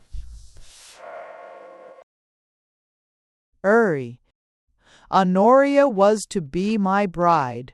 The hopeless heights of hope were scaled, the summit won, I paused and sighed, as if success itself had failed. It seemed as if my lips approached to touch at Tantalus's reward, and rashly on Eden life encroached, half blinded by the flaming sword. The whole world's wealthiest and its best, so fiercely sought, appeared when found, poor in its need to be possessed, poor from its very want of bound. My queen was crouching at my side, by love unsceptred and brought low, her awful garb of maiden pride, all melted into tears like snow. The mistress of my reverent thought, whose praise was all I asked of fame, in my close-watched approval sought protection as from danger and blame, her soul, which late I loved to invest with pity for my poor desert, buried its face within my breast, like a pet fawn by hunters hurt. Book I. The Prologue. 1. Her sons pursue the butterflies, her baby daughter mocks the doves with throbbing coo, in his fond eyes, she's Venus with her little loves, her footfall dignifies the earth, her form's the native land of grace, and, lo, his coming lights with mirth, its court and capital her face. Full proud her favor makes her lord, and that her flattered bosom knows. She takes his arm without a word, in lanes of laurel and of rose. 10 years today has she been his. He but begins to understand, he says, the dignity and bliss she gave him when she gave her hand. She, answering, says, he disenchants the past, though that was perfect. He rejoins, the present nothing wants but briefness to be ecstasy. He lands her charms, her beauty's glow, wins from the spoiler, time new rays, bright looks reply, approving so, beauty's elixir, vita, praise. Upon a beach he bids her mark, where, 10 years since, he carved her name. It grows there with the growing bark, and in his heart it grows the same. For that, her soft arm presses his, close to her fond maternal breast. He tells her, each new kindness is the effectual sum of all the rest. And whilst the cushat, mocking, cooed, they blessed the days they had been wed, at cost of those in which he wooed, till everything was 3 times said. And words were growing vain, when Briggs, factotum, footman, butler, groom, who presses the cider, fed the pigs, preserved the rabbits, drove the brougham, and helped, at need, to mow the lawns, and sweep the paths and thatch the hay, here brought the post down, Mrs. the hay, here brought the post down. Vaughan's sole rival, but, for once, today, scarce looked at, for the second book, till this 10th festival kept close, was thus commenced, while o'er them shook the laurel, married with the rose. The pulse of war, whose bloody heats, sane purposes insanely work, now with fraternal frenzy beats, and binds the Christian to the Turk, and shrieking fifes with but with a roar, in rushed the loves, the tallest rolled a hedgehog from his pinafore, which saved his fingers, baby bold, touched it, and stared, and screamed for life, and stretched her hand for Vaughan to kiss, who hugged his pet, and asked his wife, is this for love, or love for this? But she turned pale, for, lo, the beast, found stock still in the rabbit trap, and feigning so to be deceased, and laid by Frank upon her lap, unglobed himself, and showed his snout, and fell, scattering the loves amain, with shriek, with laughter, and with shout. And, peace at last restored again, the bard, who this untimely hitch bore, with a calm magnanimous, the hedgehog rolled into a ditch, and Venus soothed, proceeded thus: Canto I accepted. Preludes. I see to the Song of Songs, and Jummers for Today, and Bird Dog.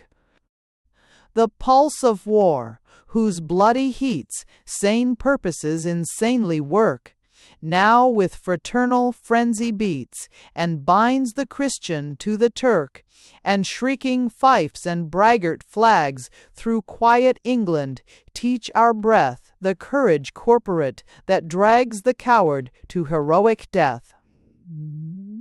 Who henceforth sings must fledge his heavenly flight with more song-worthy and heroic things than hasty, home-destroying war.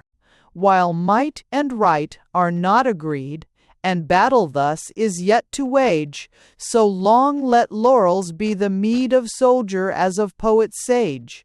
But men expect the tale of love, and weary of the tale of hate, lift me, O Muse, myself above, and let the world no longer wait. I.e., the Kiteses, all what is AGS. I saw 3 cupids, so I dreamed, who made 3 kites, on which were drawn, in letters that like roses gleamed, Plato, Anacreon, and Vaughan. The boy who held by Plato tried his airy venture first, all sail, it heavenward rushed, till scarce descried, then pitched and dropped for want of tail, Anacreon's love, with shouts of mirth, that pride of spirit thus should fall, to his kite linked a lump of earth, and, lo, it would not soar at all. Last, my disciple freighted his, with a long streamer made of flowers, the children of the sod, and this rose in the sun, and flew for hours. I, Orpheus. The music of the sirens found Ulysses weak, though chords were strong. But happier Orpheus stood unbound, and shamed it with a sweeter song. His mode be mine. Of heaven I ask, may I, with heart-persuading might, pursue the poet's sacred task of superseding faith by sight, till even the witless Gadarene, preferring Christ to swine, shall know that life is sweetest when it's clean. To prouder folly, let me show earth by divine light made divine, and let the saints, who hear my word, say, Lo, the clouds begin to shine about the coming of the Lord. Ive, nearest the dearest. Till Eve was brought to Adam, he a solitary desert trod, though in the great society of nature, angels, and of God. If one slight column counterweighs the ocean, 'tis the Maker's law, who deems obedience better praise than sacrifice of erring awe. Perspective. If you perspective. What seems to us for us is true. The planet has no proper light, and yet, when Venus is in view, no primal star is half so bright. Accepted. Bo. 1. What fortune did my heart foretell? What shook my spirit as I woke, like the vibration of a bell, of which I had not heard the stroke? Was it some happy vision shut from memory by the sun's fresh ray? Was it that linnet song, or but a natural gratitude for day, or the mere joy the senses weave, a wayward ecstasy of life? Then I remembered, yester eve, I won Honoria for my wife. 4. Forthriding, while as yet the day was dewy, watching Sarum's spire, still beckoning me along my way, and growing every minute higher, I reached the Dean's. One blind was down, though 9 then struck, my bride-to-be, and had she rested ill, my own, with thinking, Tio, my heart, of me. I paced the streets, a pistol chose, to guard my now important life, when riding late from Sarum Close, at noon returned good Mrs. Fife to the Dean. Is he at home? Said no sir, said no sir, my bolty see, and straight, not asking if I'd come, announced me, Mr. Felix Miss, to Mildred in the study, he. There we talked, she working. We agreed the day was fine, the fancy fair, successful. Did I ever read de Genlis? Never. Sign? Never. Do. She heard I was engaged. To whom? Sign? Stein. To whom? Sign? Stein. Sign. Sign? Stein. Stein. Stein. Sign? Steino. On my word. Sign Dine. Sign 9. Hold. Sign. Sign of silk. So how were her sisters? Well, I Debilware, at last I summoned heart enough to say, I hoped to have seen Miss Churchill too. So Miss Churchill, Felix, what is this? I said, and now I find 'tis true. Last night you quarrelled, here she is. She came, and seemed a morning rose, when ruffling rain has paled its blush, her crown once more was on her brows, and, with a faint indignant flush, and fainter smile, she gave her hand, but not her eyes then sate apart, as if to make me understand the honour of her vanquished heart, but I drew humbly to her side, and she, well pleased, perceiving me liege ever to the noble pride of her unconquered majesty, once and for all put it away. The faint flush passed, and, thereupon, her loveliness, which rather lay in light than color, smiled and shone, till sick was all my soul with bliss. Or was it with remorse and ire of such a sanctity as this, subdued by love to my desire? Canto the course of true love. Preludes. The changed allegiance is allegiance. Watch how a bird that captived sings, the cage set open, first looks out, yet fears the freedom of his wings, and now withdraws, and flits about, and now looks forth again, until, grown bold, he hops on stool and chair, and now attains the window-sill, and now attains the window-sill, and now confides himself to air. The maiden so, from love's free sky, in chaste and prudent counsels caged, but longing to be loosened by her suitor's faith declared and gauged, when blessed with that release desired, first doubts if truly she is free, then pauses, restlessly retired, alarmed at too much liberty. But soon, remembering all her debt to plighted passion, gets by rote her duty, says, I love him, suit, the thought half chokes her in her throat, and, like that fatal, I am thine, comes with alternate gush and check, and joltings of the heart, as wine poured from a flask of narrow neck. Is he indeed her choice? She fears her yes, was rashly said, and shame, remorse and ineffectual tears, revolt from, has conceded claim. O treason! So, with desperate nerve, she cries, I am in love, am his, let's run the cables of reserve, and floats into a sea of bliss, and laughs to think of her alarm, avows she was in love before, though has avowal was the charm, which opened to her own the door. She loves him for his mastering air, whence, Parthian-like, she slaying flies, his flattering look, which seems to wear her loveliness in manly eyes, his smile, which, by reverse, portends an awful wrath should reason stir. So how fortunate it is they're friends, and he will ne'er be wroth with her. His power to do or guard from harm, if he but chose to use it half, and catch her up in one strong arm, what could she do but weep or laugh? His words, which still instruct, but so that this applause seems still implied, how wise in all she ought to know, how ignorant of all beside. His skilful suit, which leaves her free, gives nothing for the world to name, and keeps her conscience safe, while he, with half the bliss, takes all the blame. His clear repute with great and small, the jealousy his choice will stir, but 10 times more than 10 times all, she loves him for his love of her. How happy 'tis he seems to see in her that utter loveliness, which she, for his sake, longs to be. At times, she cannot but confess, her other friends are somewhat blind, her parents' years excuse neglect, but all the rest are scarcely kind, and brothers grossly want respect, and oft she views what he admires within her glass, and sight of this makes all the sum of her desires to be devotion unto his.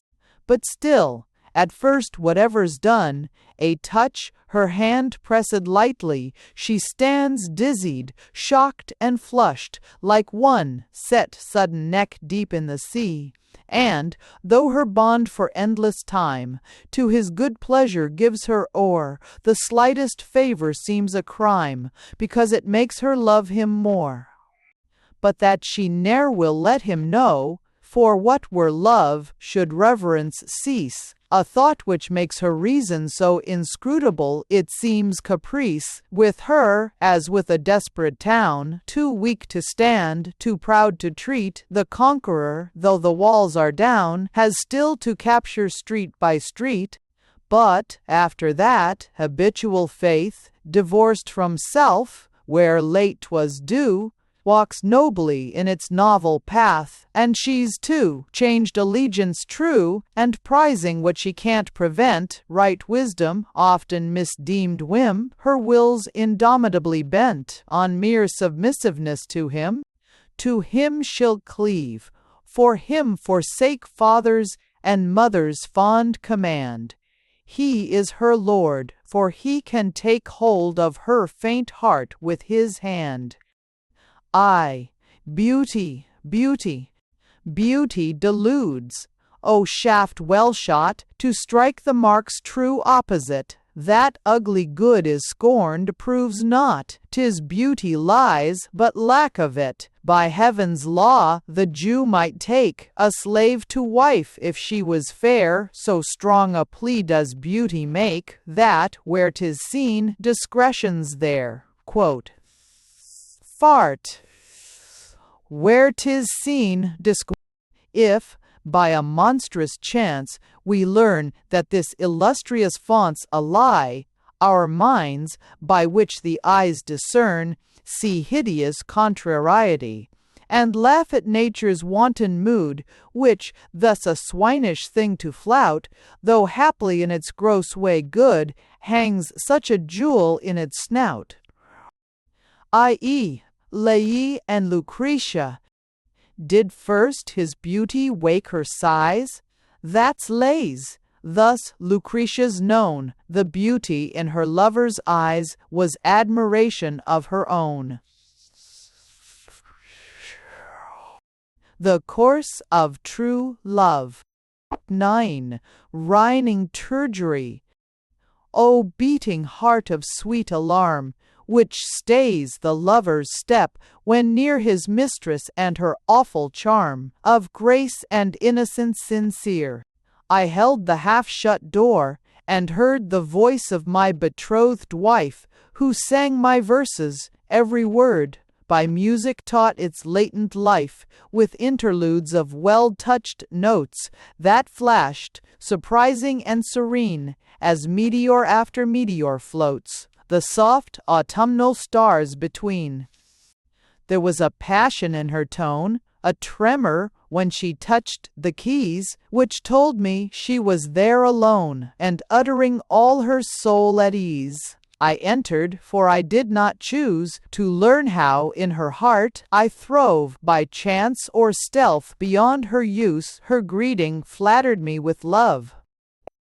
With true love's treacherous confidence and ire, at last to laughter won, she spoke this speech, and marked its sense by action as her aunt had done. Yeah. You, with your looks and catching air, to think of Vaughan, you fool! You know, you might, with ordinary care, even yet be Lady Clitheroe. You're sure he'll do great things some day. Nonsense, he won't, he's dressed too well. Dines with the Sterling Club, they say. Not commonly respectable.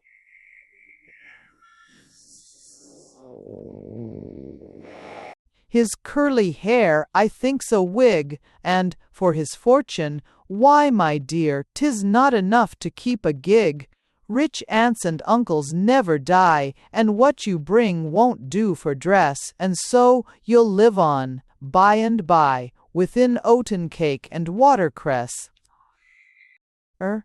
I cried, but did not let her see. At last she softened her dispraise, on learning you had bought for me a carriage and a pair of bays. But here she comes, you take her in to dinner. I impose this task, make her approve my love, and win what thanks from me you choose to ask.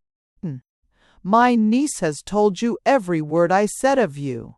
What may I mean? Of course she has, but you've not heard how I abused you to the Dean. Yes, I'll take wine. He's mad, like her, and she will have you. There it ends. And now I've done my duty, sir, and you've shown common sense. We're friends. Surya.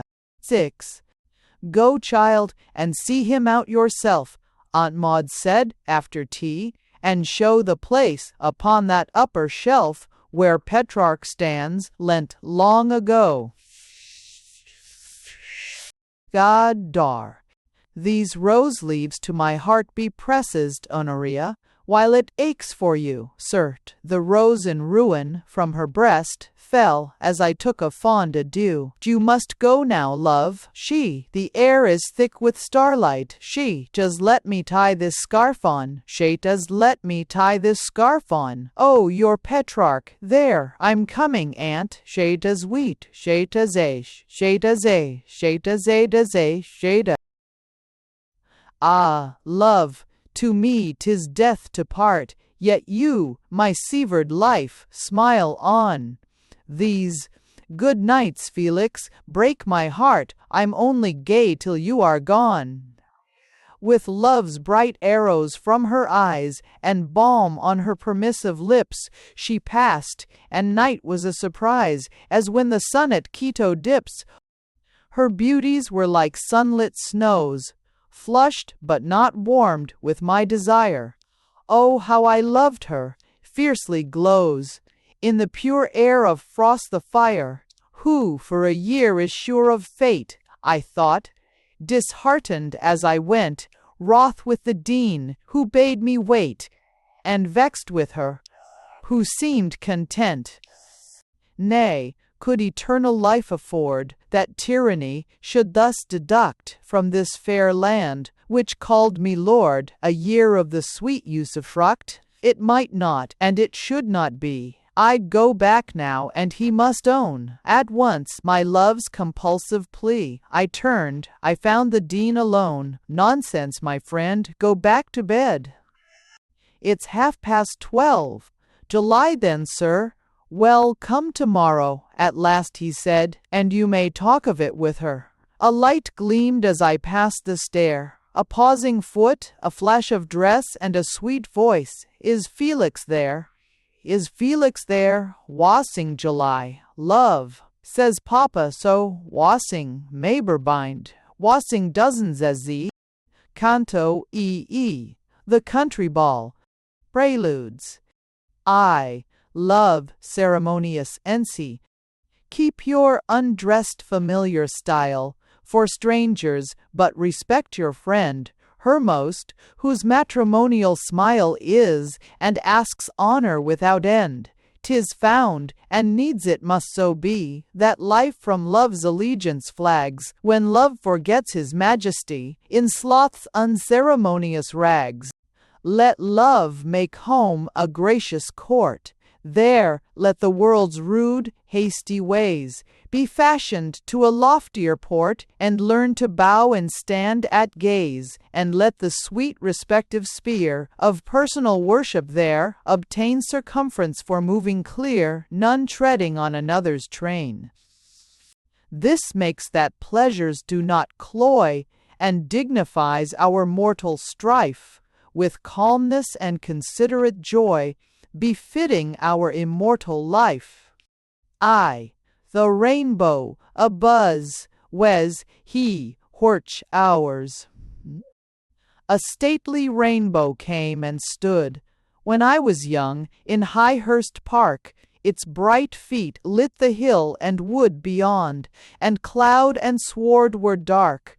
And I, who thought the splendor ours, because the place was, towards it flew, and there, amidst the glittering showers, gazed vainly for the glorious view. With whatsoever's lovely, know it is not ours, stand off to see, or beauty's apparition so puts on invisibility. A paradox. To tryst, love blindfold goes, for fear he should not see, and eyeless night he chooses still for breathing near beauty that lives but in the sight. The county ball. 1. Well, heaven be thanked my first love failed, as, heaven be thanked, our first loves do. Thought I, when Fanny past me sailed, loved once, for what I never knew, unless for coloring in her talk, when cheeks and merry mouth would show 3 roses on a single stalk, the middle wanting room to blow, and forward ways that charmed the boy whose love-sick mind, misreading fate, scarce hoped that any queen of joy could ever stoop to be his mate. But there danced she, who from the leaven of ill preserved my heart and wit, all unawares, for she was heaven, others at best, but fit for it. One of those lovely things she was in, whose least action there can be, nothing so transient, but it has an air of immortality. I marked her step, with peace elate, her brow more beautiful than morn, her sometime look of girlish state, which sweetly waved its right to scorn. The giddy crowd she grave the while, although, as 'twere beyond her will, around her mouth the baby smile that she was born with lingered still. Her ball dress seemed a breathing mist, from the fair form exhaled and shed, raised in the dance with arm and wrist, all warmth and light unbraceleted. Her motion, feeling 'twas beloved, the pensive soul of tune expressed, and, oh, what perfume, as she moved, came from the flowers in her breast. How sweet a tongue the music had! Beautiful girl, it seemed to say, though all the world were vile and sad, dance on, let innocence be gay. Ah, none but I discerned her looks, when in the throng she passed me by, for love is like a ghost and brooks only the chosen seer's eye, and who but she could e'er divine the halo and the happy trance when her bright arm reposed on mine in all the pauses of the dance. 3. Whilst so her beauty fed my sight, and whilst I lived in what she said, accordant airs, like all delight, most sweet when noted least, were played, all died. And was it like the Pharisee, if I in secret bowed my face, with joyful thanks that I should be, not as were many, but with grace, and fortune of well-nurtured youth, and days no sordid pains defile, and thoughts accustomed to the truth, made capable of her fair smile? Or Charles Barton followed down the stair, to talk with me about the ball, and carp at all the people there. The Churchills chiefly stirred his gall, such were the Creamhills and Isondes you stormed about at Trinity, nothing at heart but handsome blondes. Folks say that you and Fanny Fry, they air. Good night. Here lies my course through Wilton. Silence blessed my ears, and, weak at heart with vague remorse, a passing poignancy of tears attacked mine eyes. By Pale and Park I rode, and ever seemed to see, in the transparent starry dark, that splendid brow of chastity, that soft and yet subduing light, at which, as at the sudden moon, I held my breath, and thought how bright that guileless beauty in its noon, compelling tribute of desires, ardent as day when Sirius reigns, pure as the permeating fires that smolder in the opal's veins. Canto IV. Love in Idleness. Preludes. I, Honor and Desert. O Queen, awake to thy renown, require what 'tis our wealth to give, and comprehend, and wear the crown of thy despised prerogative.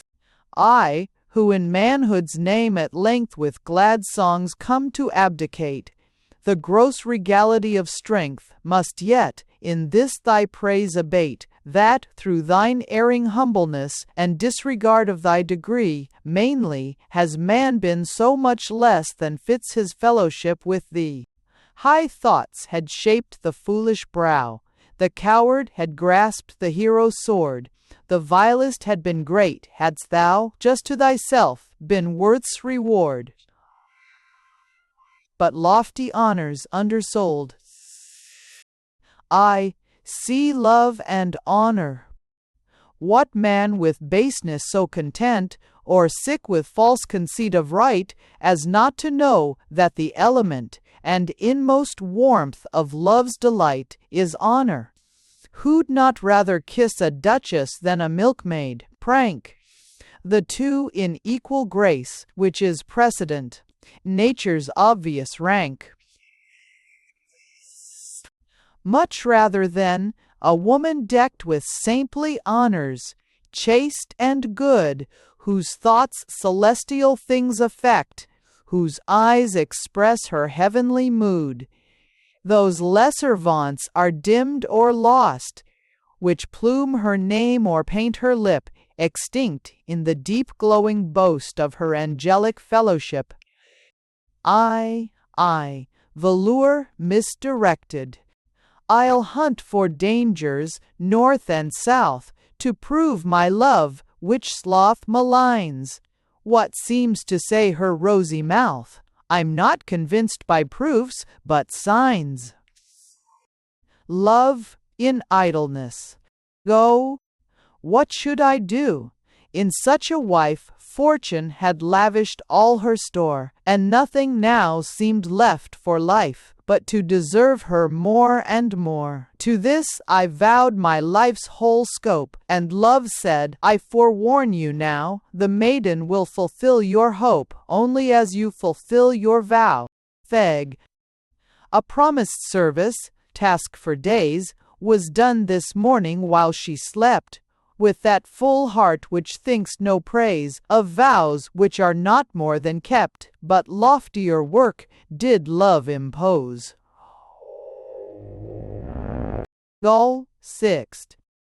I conned a scheme, within mind elate, my uncle's land would fall to me, my skill was much in school debate, my friends were strong in Salisbury, a place in Parliament once gained, Trosaps first, laboured out of sight, far loftier peaks were then attained, with easy leaps from height to height, and that o'erwhelming honour paid, or recognized at least, in life, which this most sweet and noble maid should yield to him who called her wife.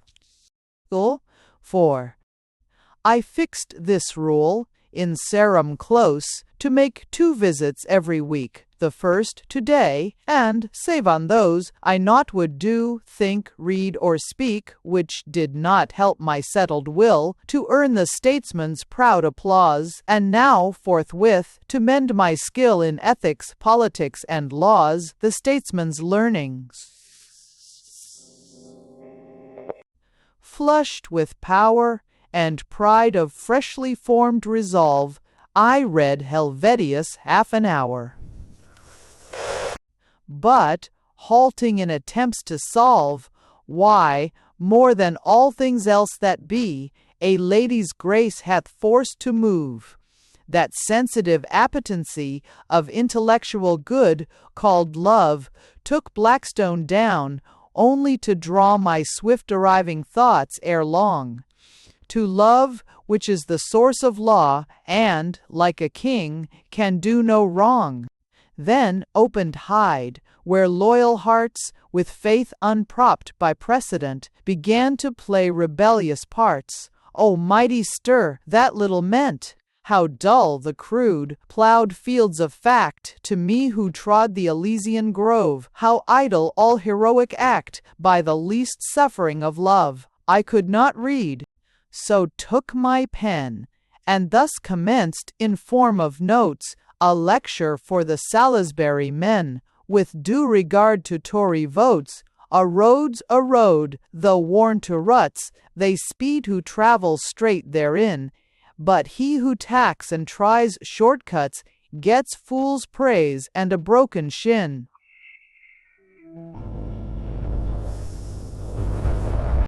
But what today was thus begun, I vowed, up starting from my chair, tomorrow should indeed be done. So loosed my chafing thoughts from school, to play with fancy as they chose, and then, according to my rule, I dressed, and came to Sarum Close. God, Ah, that sweet laugh! Diviner sense did nature, forming her, inspire to omit the grosser elements and make her all of air and fire. 6. Tomorrow, Cowas's regatta fell. The dean would like his girls to go. If I went too, most gladly. Well, I did but break a foolish vow, unless love's toil has love for prize, and then he's Hercules. Above all other contrarieties is labor contrary to love. No fault of love's but nature's laws. And love, in idleness, lies quick, for as the worm whose powers make pause and swoon through alteration sick, the soul, its wingless state dissolved, awaits its nuptial life complete, all indolently self-convolved, cocooned in silken fancies sweet. Canto V. The Queen's Room. Preludes. I, rejected? Perhaps she's dancing somewhere now. The thoughts of light and music wake, sharp jealousies that grow and grow, till silence and the darkness ache. He sees her step, so proud and gay, which, ere he spake, foretold despair. Thus did she look, on such a day, and such the fashion of her hair, and thus she stood, when kneeling low, he took the bramble from her dress, and thus she laughed and talked, whose no was sweeter than another's yes. He feeds on thoughts that most deject. He impudently feigns her charms, so reverenced in his own respect, dreadfully clasped by other arms, and turns and puts his brows, that ache, against the pillow where 'tis cold. If only now his heart would break, but oh, how much a heart can hold. I, Rachel.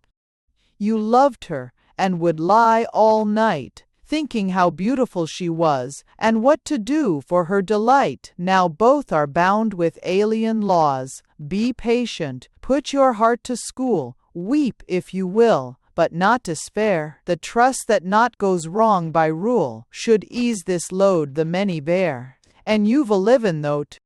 Love, if there's heaven, shall meet his dues, though here unmatched or matched amiss. Meanwhile, the gentle cannot choose, but learn to love the lips they kiss. Ne'er hurt the homely sister's ears with Rachel's beauties. Secret be the lofty mind whose lonely tears protest against mortality. Aye, the heart's prophecies. Be not amazed at life, 'tis still the mode of God with his elect, their hopes exactly to fulfill, in times and ways they least expect. The Queen's Room. Guide. There's nothing happier than the days in which young love makes every thought pure as a bride's blush, when she says, I will, unto she knows not what, and lovers, on the love-lit globe, for love's sweet sake, walk yet aloof, and hear time weave the marriage robe, attraction warp, and reverence woof. 2. My housekeeper, my nurse of yore, cried as the latest carriage went, Well, Mr. Felix, sir, I'm sure the morning's gone off excellent. I never saw the show to pass. The ladies in their fine fresh gowns, so sweetly dancing on the grass, to music with its ups and downs. We'd such work, sir, to clean the plate. 'Twas just the busy times of old. The Queen's room, sir, looked quite like state. Miss Smythe, when she went up, made bold to peep into the rose boudoir, and cried, How charming! All quite new, and wondered who it could be for. But she's too proud to peep and pry. None's like that sweet Miss Honor, sir. Excuse my humbleness, but I pray heaven you'll get a wife like her. The poor love dear Miss Honor's ways better than money. Miss Bagshaw thought that dreary room had killed old Mrs. Vaughan with fright. She would not sleep in such a tomb, for all her host was worth a night. Miss Fry, sir, laughed, they talked the rest in French, and French, sirs, Greek to me, but, though they smiled and seemed to jest, no love was lost, for I could see how serious like Miss Honour was. Well, nurse, this is not my affair. The ladies talked in French with cause. Good day, and thank you for your prayer. I loitered through the vacant house, soon to be hers, in one room stayed, of old my mother's. Here my vows of endless thanks were oftenest paid. This room its first condition kept, for, on her road to Sarum town, therein an English queen had slept, before the hearse was half pulled down. The pictured walls the place became. Here ran the brook Honoris, where stout Jason bore the wrinkled dame, whom serving changed to Juno. There Ixion's selfish hope, instead of the nuptial goddess, clasped a cloud. And here, translated Psyche, fed her gaze on love, not disallowed. God? And in this chamber had she been, and into that she would not look. My joy, my vanity, my queen, at whose dear name my pulses shook, to others how express at all my worship in that joyful shrine? I scarcely can myself recall what peace and ardor then were mine. And how more sweet than aught below, the daylight and its duties done, it felt to fold the hands, and so relinquish all regards but one, to see her features in the dark, to lie and meditate once more, the grace I did not fully mark, the tone I had not heard before. And from my pillow then, to take her notes, her picture, and her glove, put there for joy when I should wake, and press them to the heart of love, and then to whisper, wife, and pray, to live so long as not to miss that unimaginable day, which farther seems the nearer 'tis, and still from joys unfathomed well, to drink in dreams, while on her brows of innocence ineffable blossomed the laughing bridal rose. Canto Vi, the love letters. Preludes. I. Love's perversity. How strange a thing a lover seems to animals that do not love.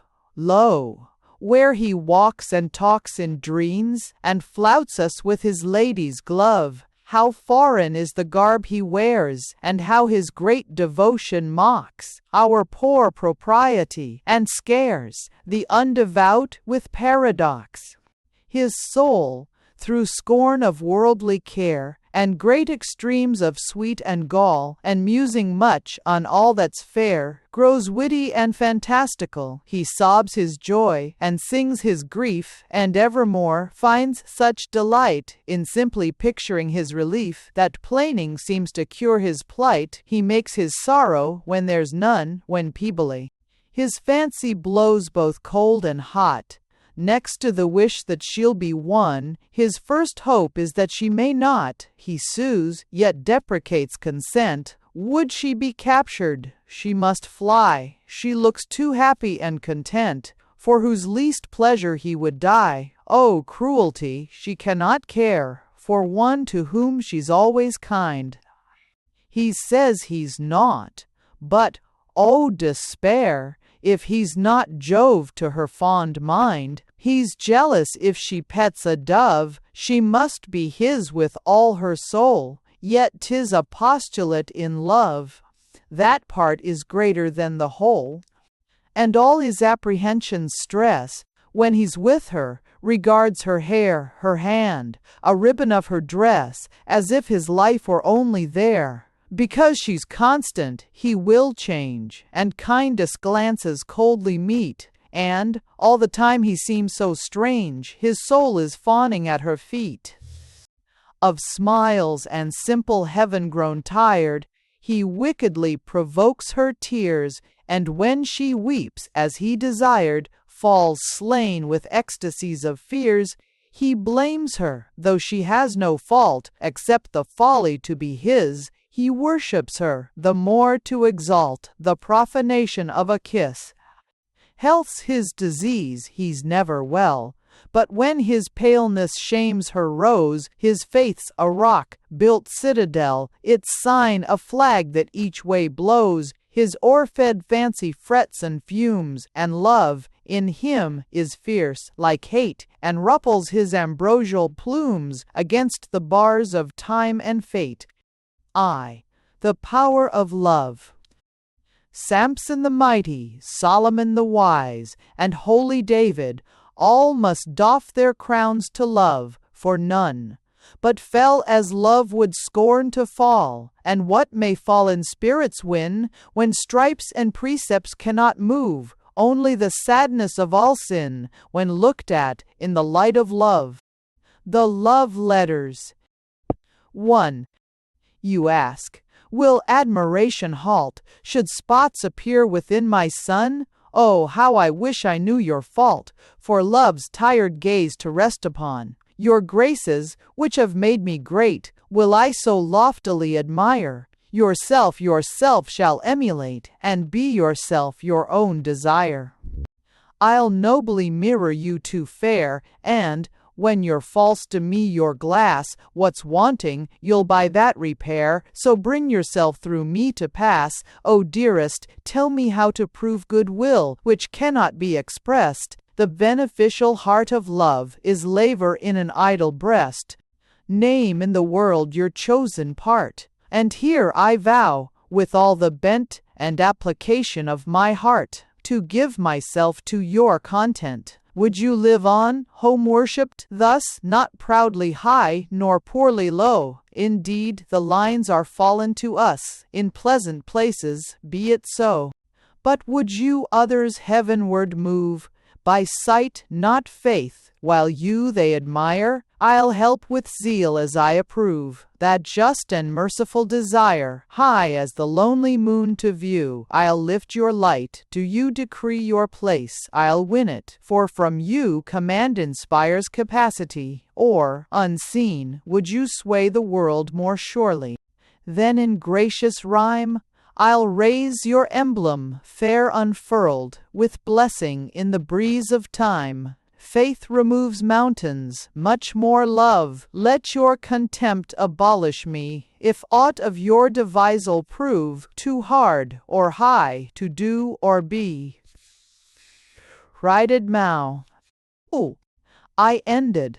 From your sweetheart, sir, said nurse, the dean's man brings it down. I could have kissed both him and her. Nurse, give him that, with half a crown. How beat my heart, how paused my breath, when, with perversely fond delay, I broke the seal that bore a wreath of roses linked with one of bay and thyme.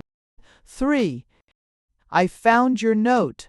How very kind, to leave it there. I cannot tell how pleased I was, or how you find words to express your thoughts so well. The girls are going to the ball at Wilton. If you can, do come, and any day this week you call Papa and I shall be at home. You said to Mary once, I hope in jest, that women should be vain. On Saturday your friend, her Pope, the bishop, dined with us again. She put the question, if they ought. He turned it cleverly away, for giddy Mildred cried, she thought, we must, with what we must, we may. Dear Papa laughed, and said, 'Twas sad to think how vain his girls would be. Above all, Mary, now she had episcopal authority. But I was very dull, dear friend, and went upstairs at last and cried. Be sure to come today, or send a rose-leaf kisses on either side. Last night my dreams were wild. I often woke. The summer lightning was so bright, and when it flashed, I thought you spoke. Canto VI. The Revulsion. Preludes. All see, I show, joy and use. Can aught compared with wedlock be, for use, but he who made the heart to use proportions joy? What he has joined, let no man put apart. Sweet order has its draught of bliss, graced with the pearl of God's consent, 10 times delightful in that 'tis considerate and innocent.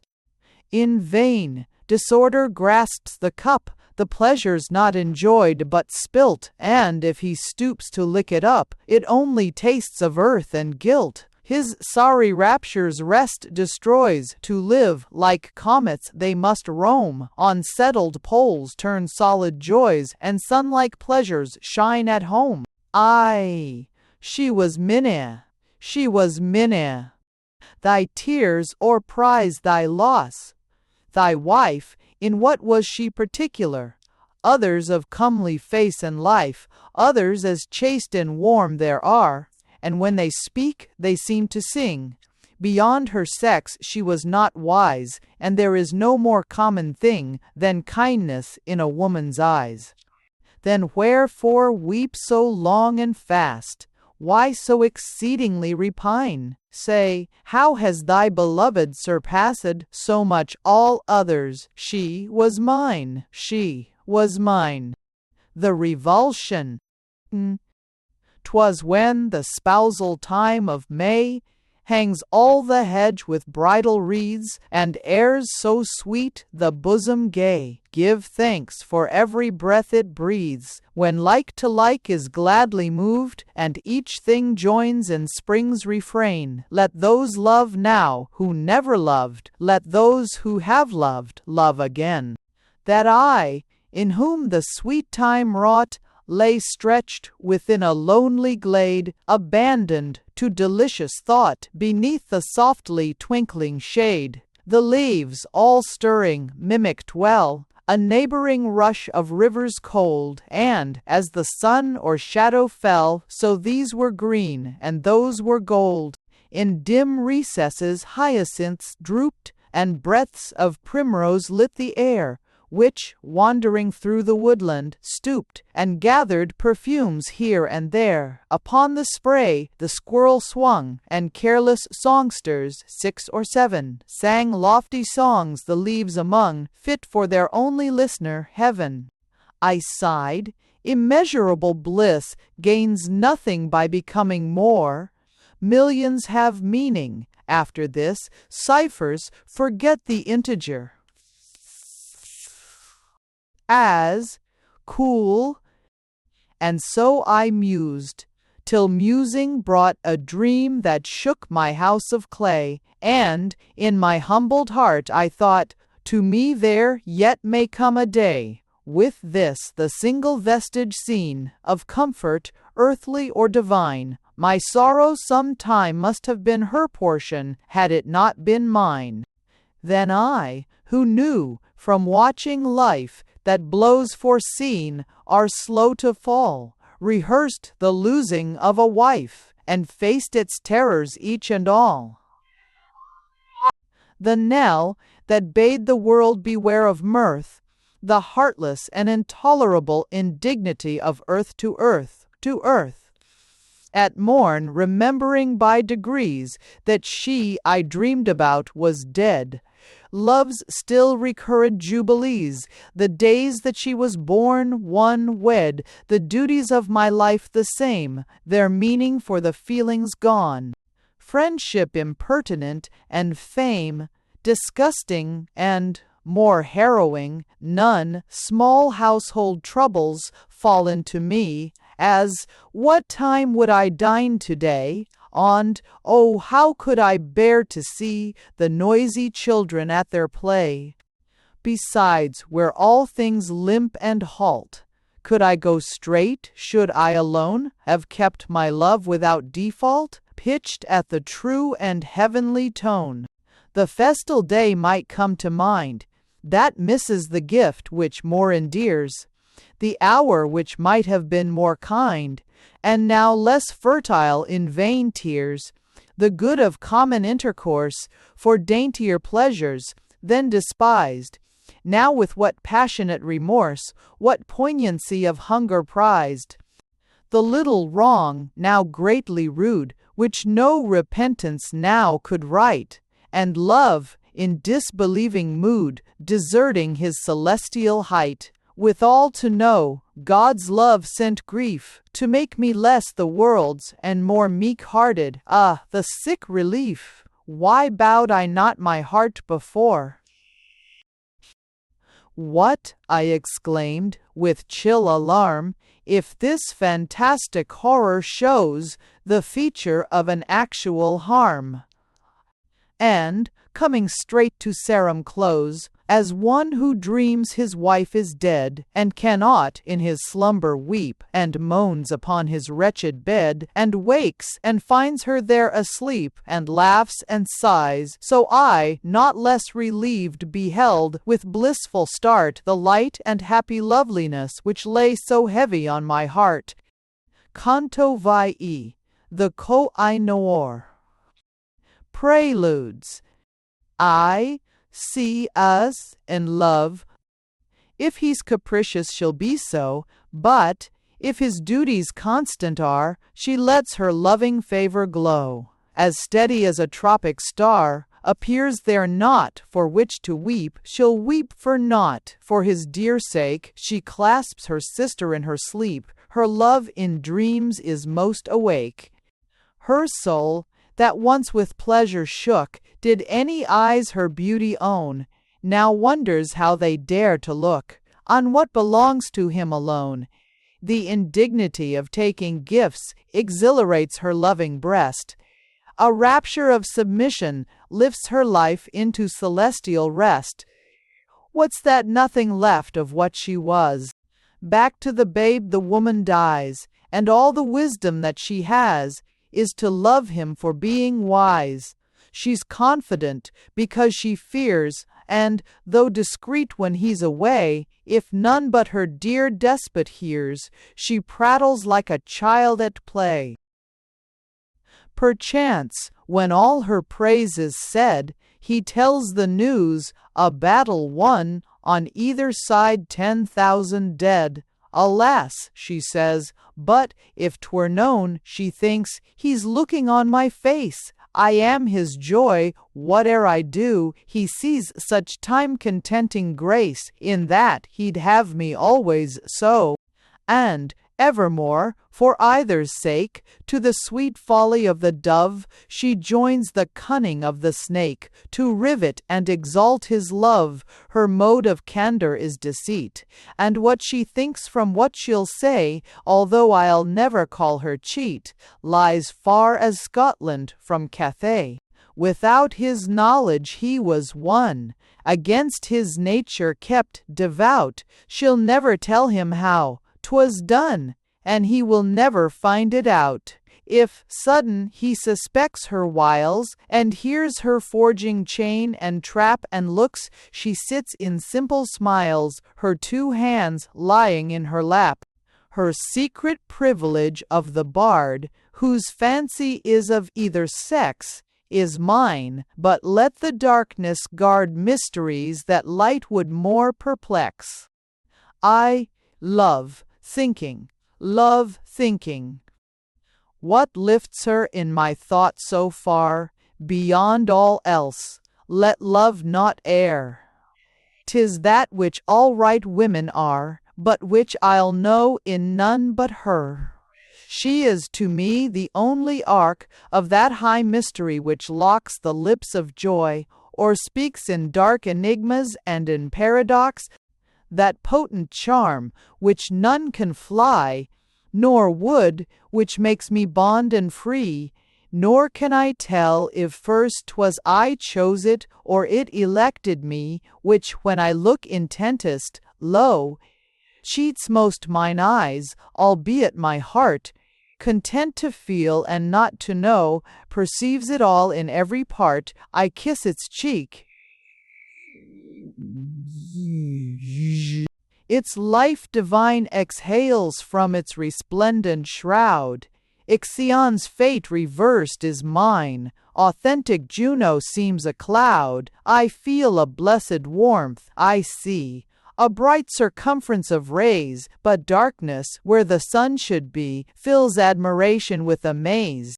And when, for joy's relief, I think to fathom with the line of thought the well from which I, blissful, drink, the springs so deep I come to naught, i.e., the kiss.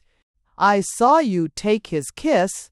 'Tis true, O modesty, O modesty, O modest, 'twas strictly kept. He thought me asleep, at least I knew he thought. O bodice, I thought, O bada slept. The Koh-i-Noor.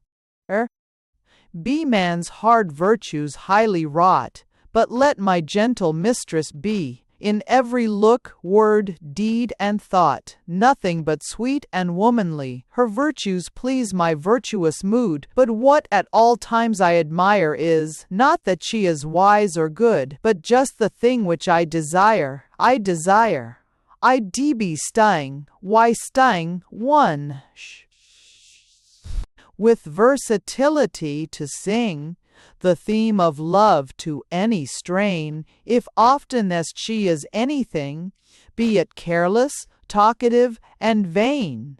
That seems in her supremest grace, which, virtue or not, apprises me, that my familiar thoughts embrace unfathomable mystery. Go, I answered thus, for she desired to know what mind I most approved, partly to learn what she inquired, partly to get the praise she loved. I praised her, but no praise could fill the depths of her desire to please, though dull to others as a will, to them that have no legacies. The more I praised, the more she shone, her eyes incredulously bright, and all her happy beauty blown beneath the beams of my delight. Sweet rivalry was thus begot. By turns, my speech, in passion's style, with flatteries the truth o'ershot, and she surpassed them with her smile. For you have my heart so sweetly seized, and I confess, nay, 'tis my pride, that I'm with you so solely pleased, that, if I'm pleased with aught beside, as music or the month of June, my friend's devotion, or his wit, a rose, a rainbow, or the moon, it is that you illustrate it. All these are parts, you are the whole. You fit the taste for paradise, to which your charms draw up the soul. As turning spirals draw the eyes, nature to you was more than kind. 'Twas fond perversity to dress so much simplicity of mind in such a pomp of loveliness. But, praising you, the fancy deft flies wide and lets the quarry stray, and, when all's said, there's something left, and that's the thing I meant to say. S'mun, dear Felix, s'mun, dear Felix, sweet my love. But there was Aunt Maud's noisy ring and knock. Stay, Felix, you have caught my hair. Stoop, thank you. May I have that lock? He. Not now. Good morning, Aunt. Why, Puss, you look magnificent today. Here's Felix, Aunt. Aunt Fox and Green Goose, who handsome gets should handsome pay. Aunt, you are friends. Ah, to be sure. Good morning, go on flattering, sir. A woman, like the Koh-i-Noor. Canto Ix, The Friends. Hio, The Friends. Ulver. Preludes. I, the nursling of civility. Lo, how the woman once was wooed! Forth leapt the savage from his lair, and felled her, and to nuptials rude he dragged her bleeding by the hair. From that to Chloe's dainty wiles, and Portia's dignified consent, what distance, Bathie's pagan styles! How far below time's fair intent? Siegfried sued Kriemhild. Sweeter life could love's self covet, yet 'tis snug. In what rough sort he chid his wife, for want of curb upon her tongue. Shall love, where last I leave him, halt? Nay, none can fancy or foresee to how strange bliss may time exalt this nursling of civility. I, foreign land, the foreign land. A woman is a foreign land, of which, though there he settle young, a man will ne'er quite understand the customs, politics, and tongue. The foolish hie them post, haste through, see fashions odd, and prospects fair, learn of the language, heedy to, and go and brag they have been there. The most for leave to trade apply, for once at empire's seat her heart, then get what knowledge, ear and eye, glean chancewise in the lifelong mart, and certain others, few and fit, attach them to the court, and see the country's best, its accent hit, and partly sound its polity, i.e., disappointment. The bliss which woman's charms bespeak, I've sought in many, found in none.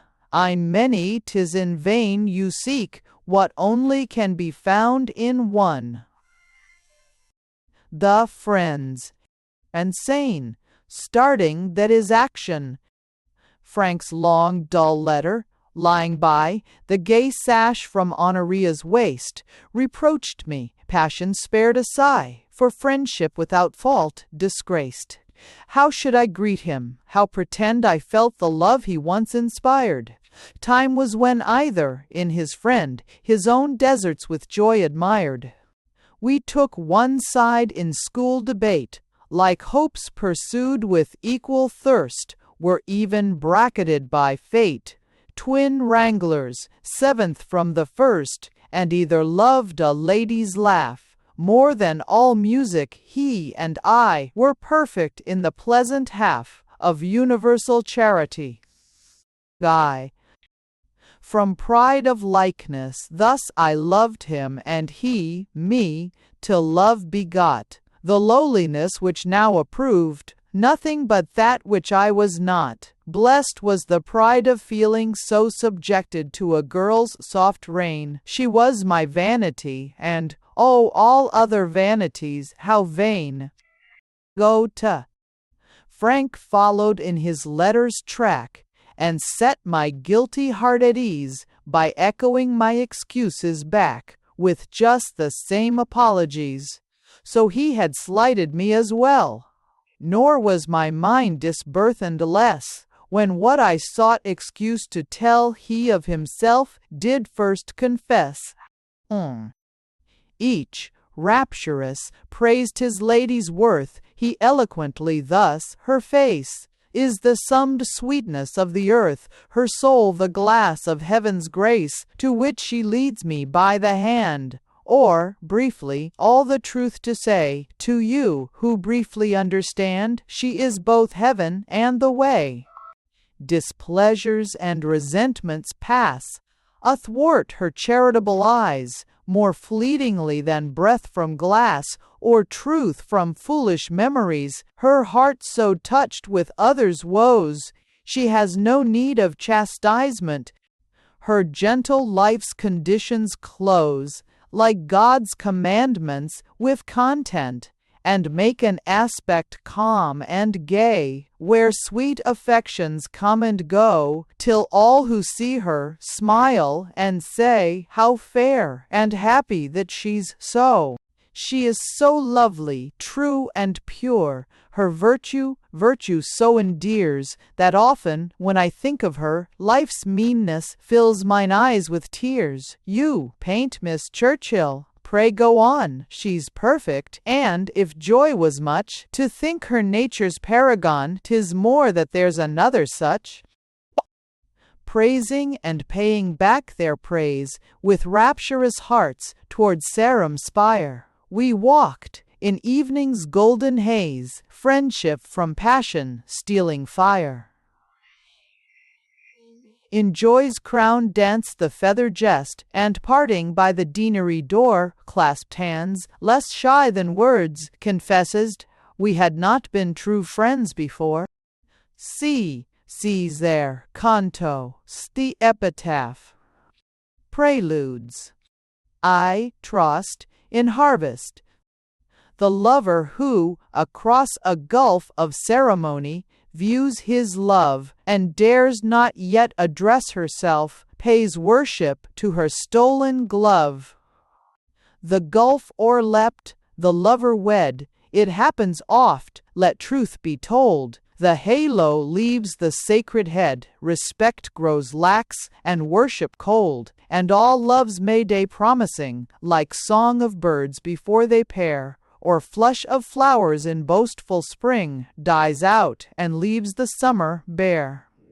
Yet should a man, it seems to me, honor what honorable is, for some more honorable plea than only that it is not his. The gentle wife, who decks his board, and makes his day to have no night, whose wishes wait upon her lord, who finds her own in his delight, is she another now than she, who, mistress of her maiden charms, at his wild prayer, incredibly committed them to his proud arms? Unless her choice of hymns a slur, which makes her proper credit dim, he never enough can honor her, who past all speech has honored him. I, Felicity, to marry her and take her home. The poet, painting pureness, tells of lilies, figures power by Rome, and each thing shows by something else. But through the songs of poets look, and who so lucky to have found in universal nature's book a likeness for a life so crowned? Here they speak best, who best express their inability to speak, and none are strong, but who confess with happy skill that they are weak. Marriage, indissoluble. In heaven none marry, grant the most, which may by this dark word be meant, who shall forbid the eternal boast, I kissed, and kissed, with her consent. If here to love, past favor is a present boast, delight and chain, what lacks of honor, bond, and bliss, where now and then are no more twain? The epitaph. Daughter, said Tests, said to, at church, in 12 hours more, we meet. This, dearest, is our last farewell. Oh, Felix, do you love me, sweet? Why do you ask? I cannot tell. And was it no vain fantasy that raised me from the earth with pride?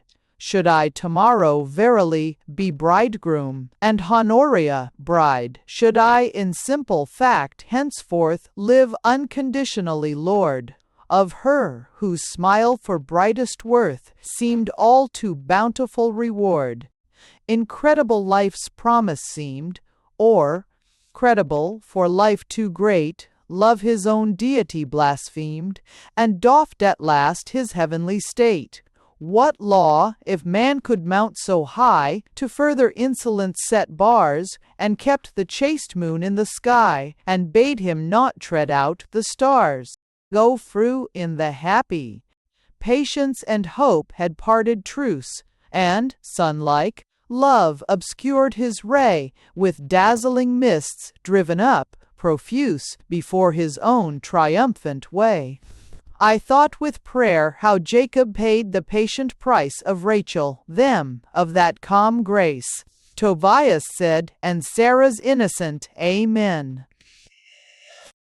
O'erwhelming wealth, the wondrous gift of God so near, which should have been delight and health, made heart and spirit sick and sere.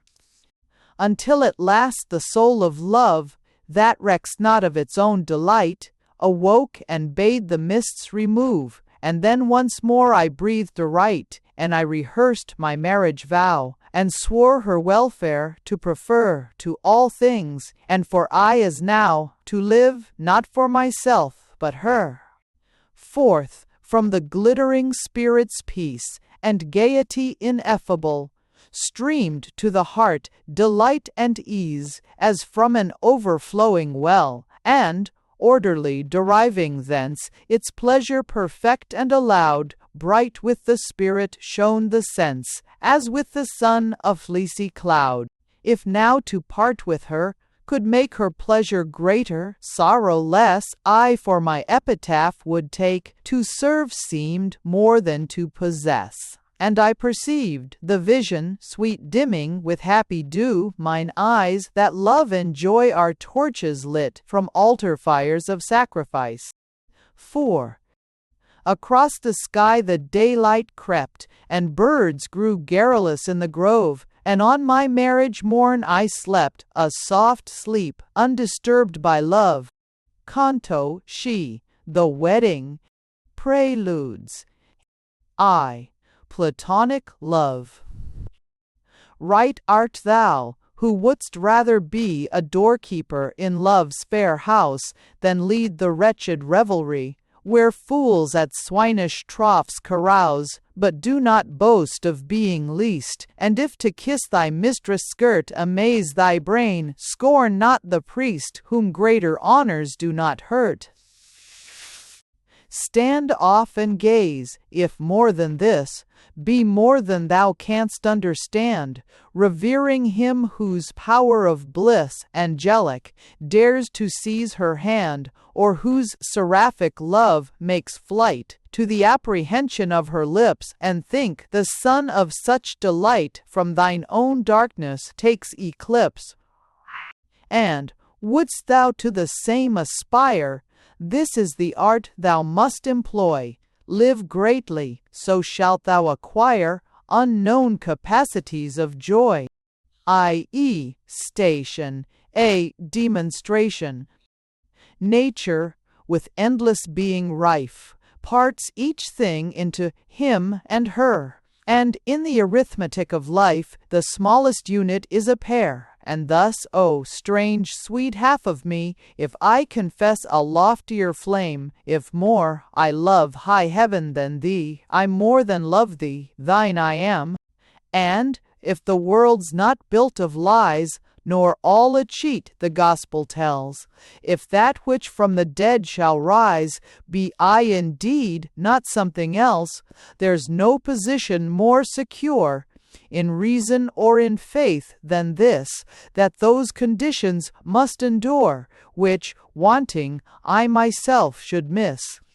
I, the symbol. As if I chafed the sparks from glass, and said, it lightens hitherto. The songs I've made of love may pass for all, but for proportion true, but likeness and proportion both now fail. As if a child in glee, catching the flakes of the salt froth, cried, look, my mother, here's the sea. Yet, by the help of what's so weak, but not diverse, to those who know, and only unto those I speak, may far inferring fancy show love's living sea by coasts uncurbed, its depth, its mystery, and its might, its indignation if disturbed, the glittering peace of its delight. I've see Constancy rewarded. I vowed unvarying faith, and she, to whom in full I pay that vow, rewards me with variety, which men who change can never know. The wedding. Life smitten with a feverish chill, the brain too tired to understand, in apathy of heart and will, I took the woman from the hand of him who stood for God, and heard of Christ, and of the church his bride, the feast, by presence of the Lord, and his first wonder beautified the mystic sense to Christian men, the bonds in innocency made, and gravely to be entered then, for children, godliness, and aid, and honored, and kept free from smirch, and how a man must love his wife, no less than Christ did love his church, if need be giving her his life, and, vowing then the mutual vow, the tongue spoke, but intention slept. "'Tis well for us. Heaven asks not how we take this oath, but how 'tis kept." True. O bold seal of a bashful bound, which makes the marriage day to be, to those before it and beyond, an iceberg in an Indian sea. 3. "Now, while she's changing," said the dean, "her bridle for her travelling dress, I'll preach allegiance to your queen. Preaching's the thing which I profess, and one more minute's mine. You know I've paid my girl a father's debt, and this last charge is all I owe. She's yours, but I love more than yet. You can, such fondness only wakes, when time has raised the heart above the prejudice of youth, which makes beauty conditional to love. Prepare to meet the weak alarms of novel nearness. Recollect, the eye which magnified her charms is microscopic for defect. Fear comes at first, but soon, rejoiced, you'll find your strong and tender loves, like holy rocks by druids poised, the least force shakes, but none removes. Her strength is your esteem, beware of finding fault. Her will's unnerved by blame, from you would be despair, but praise that is not quite deserved will all her noble nature move, to make your utmost wishes tree. Yet think, while mending thus your love, of snatching her ideal too. The death of nuptial joy is sloth. To keep your mistress in your wife, keep to the very height your oath, and honor her with arduous life. Lastly, no personal reverence doth life's all externals unto those who pluck the blushing petals off, to find the secret of the rose. Green's Hotel. I'm sure you'll like. The charge is fair, the wine's good. I remember well, I stayed once with her mother there. A tender conscience of her vow, that mother had. She's so like her. But Mrs. Fife, much flurried, now whispered, "Miss Honor's ready, sir."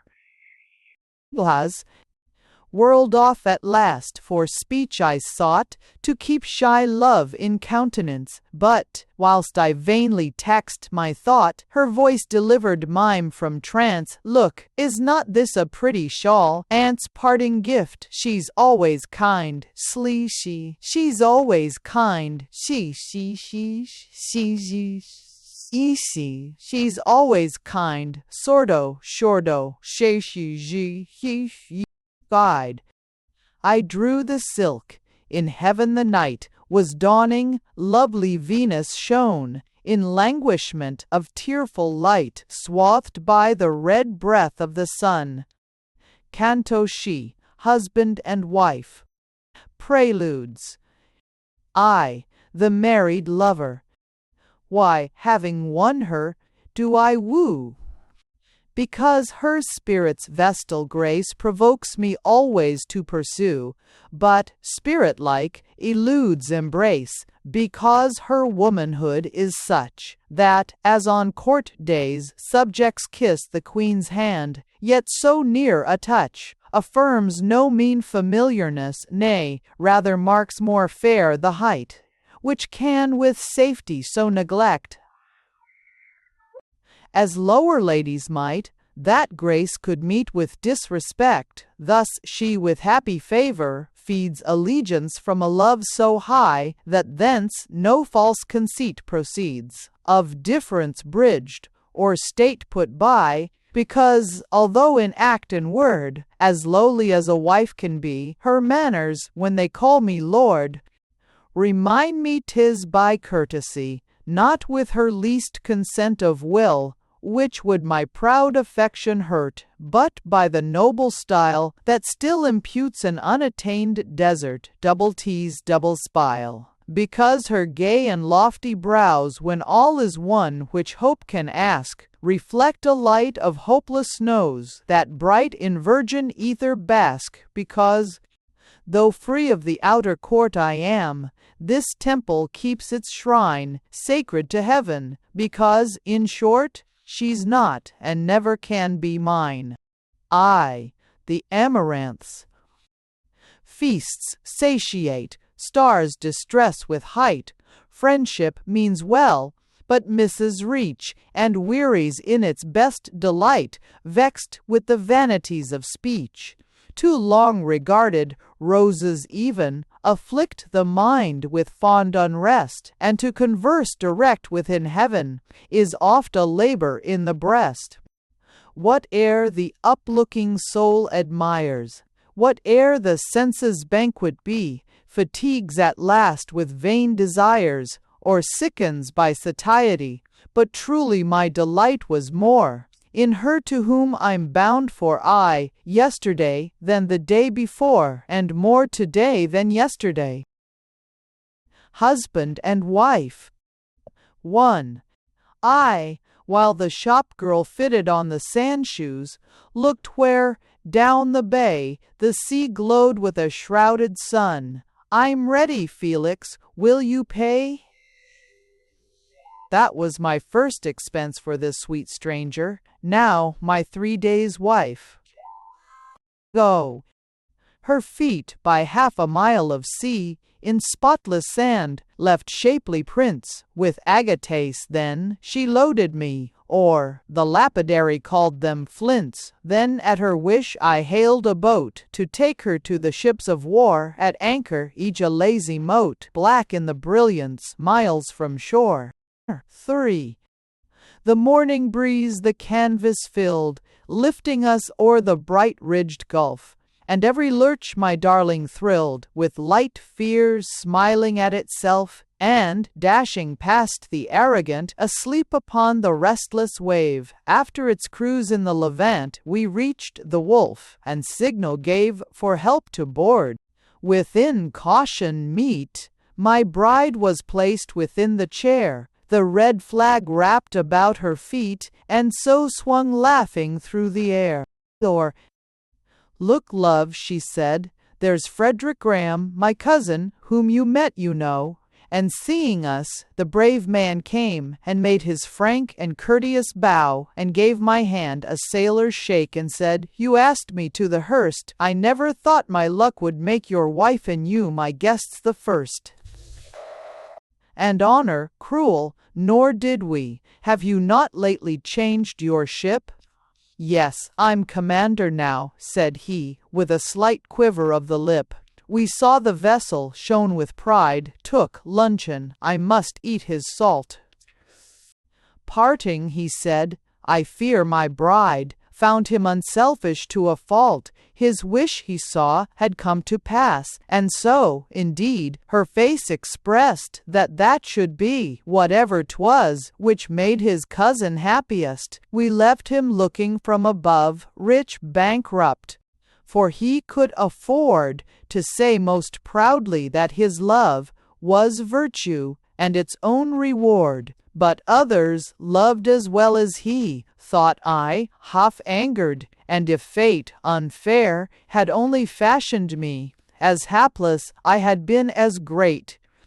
Ichten, as souls, ambitious, but low-born, if raised past hope by luck or wit, all pride of place will proudly scorn, and live as they'd been used to it. So we too wore our strange estate, familiar, unaffected, free. We talked, until the dusk grew late, of this and that winsome one. But, after tea, as doubtful if a lot so sweet as ours was ours in very sooth, like children, to promote conceit, we feigned that it was not the truth, and she assumed the maiden coy, and I adored remorseless charms, and then we clapped our hands for joy, and ran into each other's arms. The epilogue. Oh, yes. Ah, dearest wife, a fresh-lit fire sends forth to heaven great shows of fume, and watchers, far away, admire. But when the flames their power assume, the more they burn, the less they show. The clouds no longer smirch the sky, and then the flames intensest glow, when far-off watchers think they die. The fumes of early love my verse has figured, you must paint the flame, would merit the Promethean curse, but now, sweet, for your praise and blame. You speak too boldly, veils are due to women's feelings. I did not call you dear or love, I think, till after Frank was born.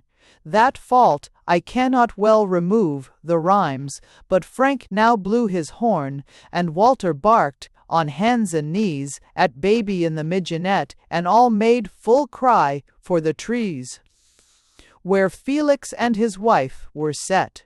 Again disturbed, crickets have cares. True to their annual use they rose, to offer thanks at evening prayers, in 3 times sacred Sarum close. Go. Passing they left a gift of wine at Widow Neal's. Her daughter said, "Oh, ma'am, she's sinking." For a sign, she cried just now, "Of him that's dead, Mary, he's somewhere close above, weeping and wailing his dead wife, with forceful prayers and fatal love, conjuring me to come to life. A spirit is terrible, though dear. It comes by night, and sucks my breath, and draws me with desire and fear. Ah, ma'am, she'll soon be his in death." Go to. Vaughan, when his kind wife's eyes were dry, sighed, "This thought crosses me, my dove. If heaven should proffer, when we die, some unconceived superior love, how take the exchange without despair? Without worse folly how refuse? Without worse folly how refuse?" But she, who, wise as she was fair, for subtle doubts had simple clues, said, "Custom sanctifies, and faith is more than joy. Ah, how desire, in any heaven, a different path, though, found at first, it had been higher. Yet love makes death a dreadful thought. Felix, at what a price we live! But present pleasures soon forgot the future's dread alternative, for, as became the festal time, he cheered her heart with tender praise, and speeches wanting only rhyme to make them like his winged lays, he discommended girlhood.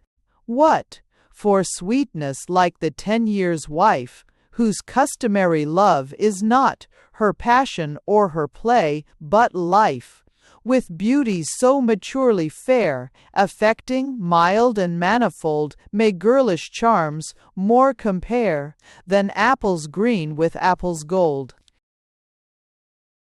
Ah, still unpraised Honoria, heaven, when you into my arms it gave, left naught hereafter to be given, but grace to feel the good I have.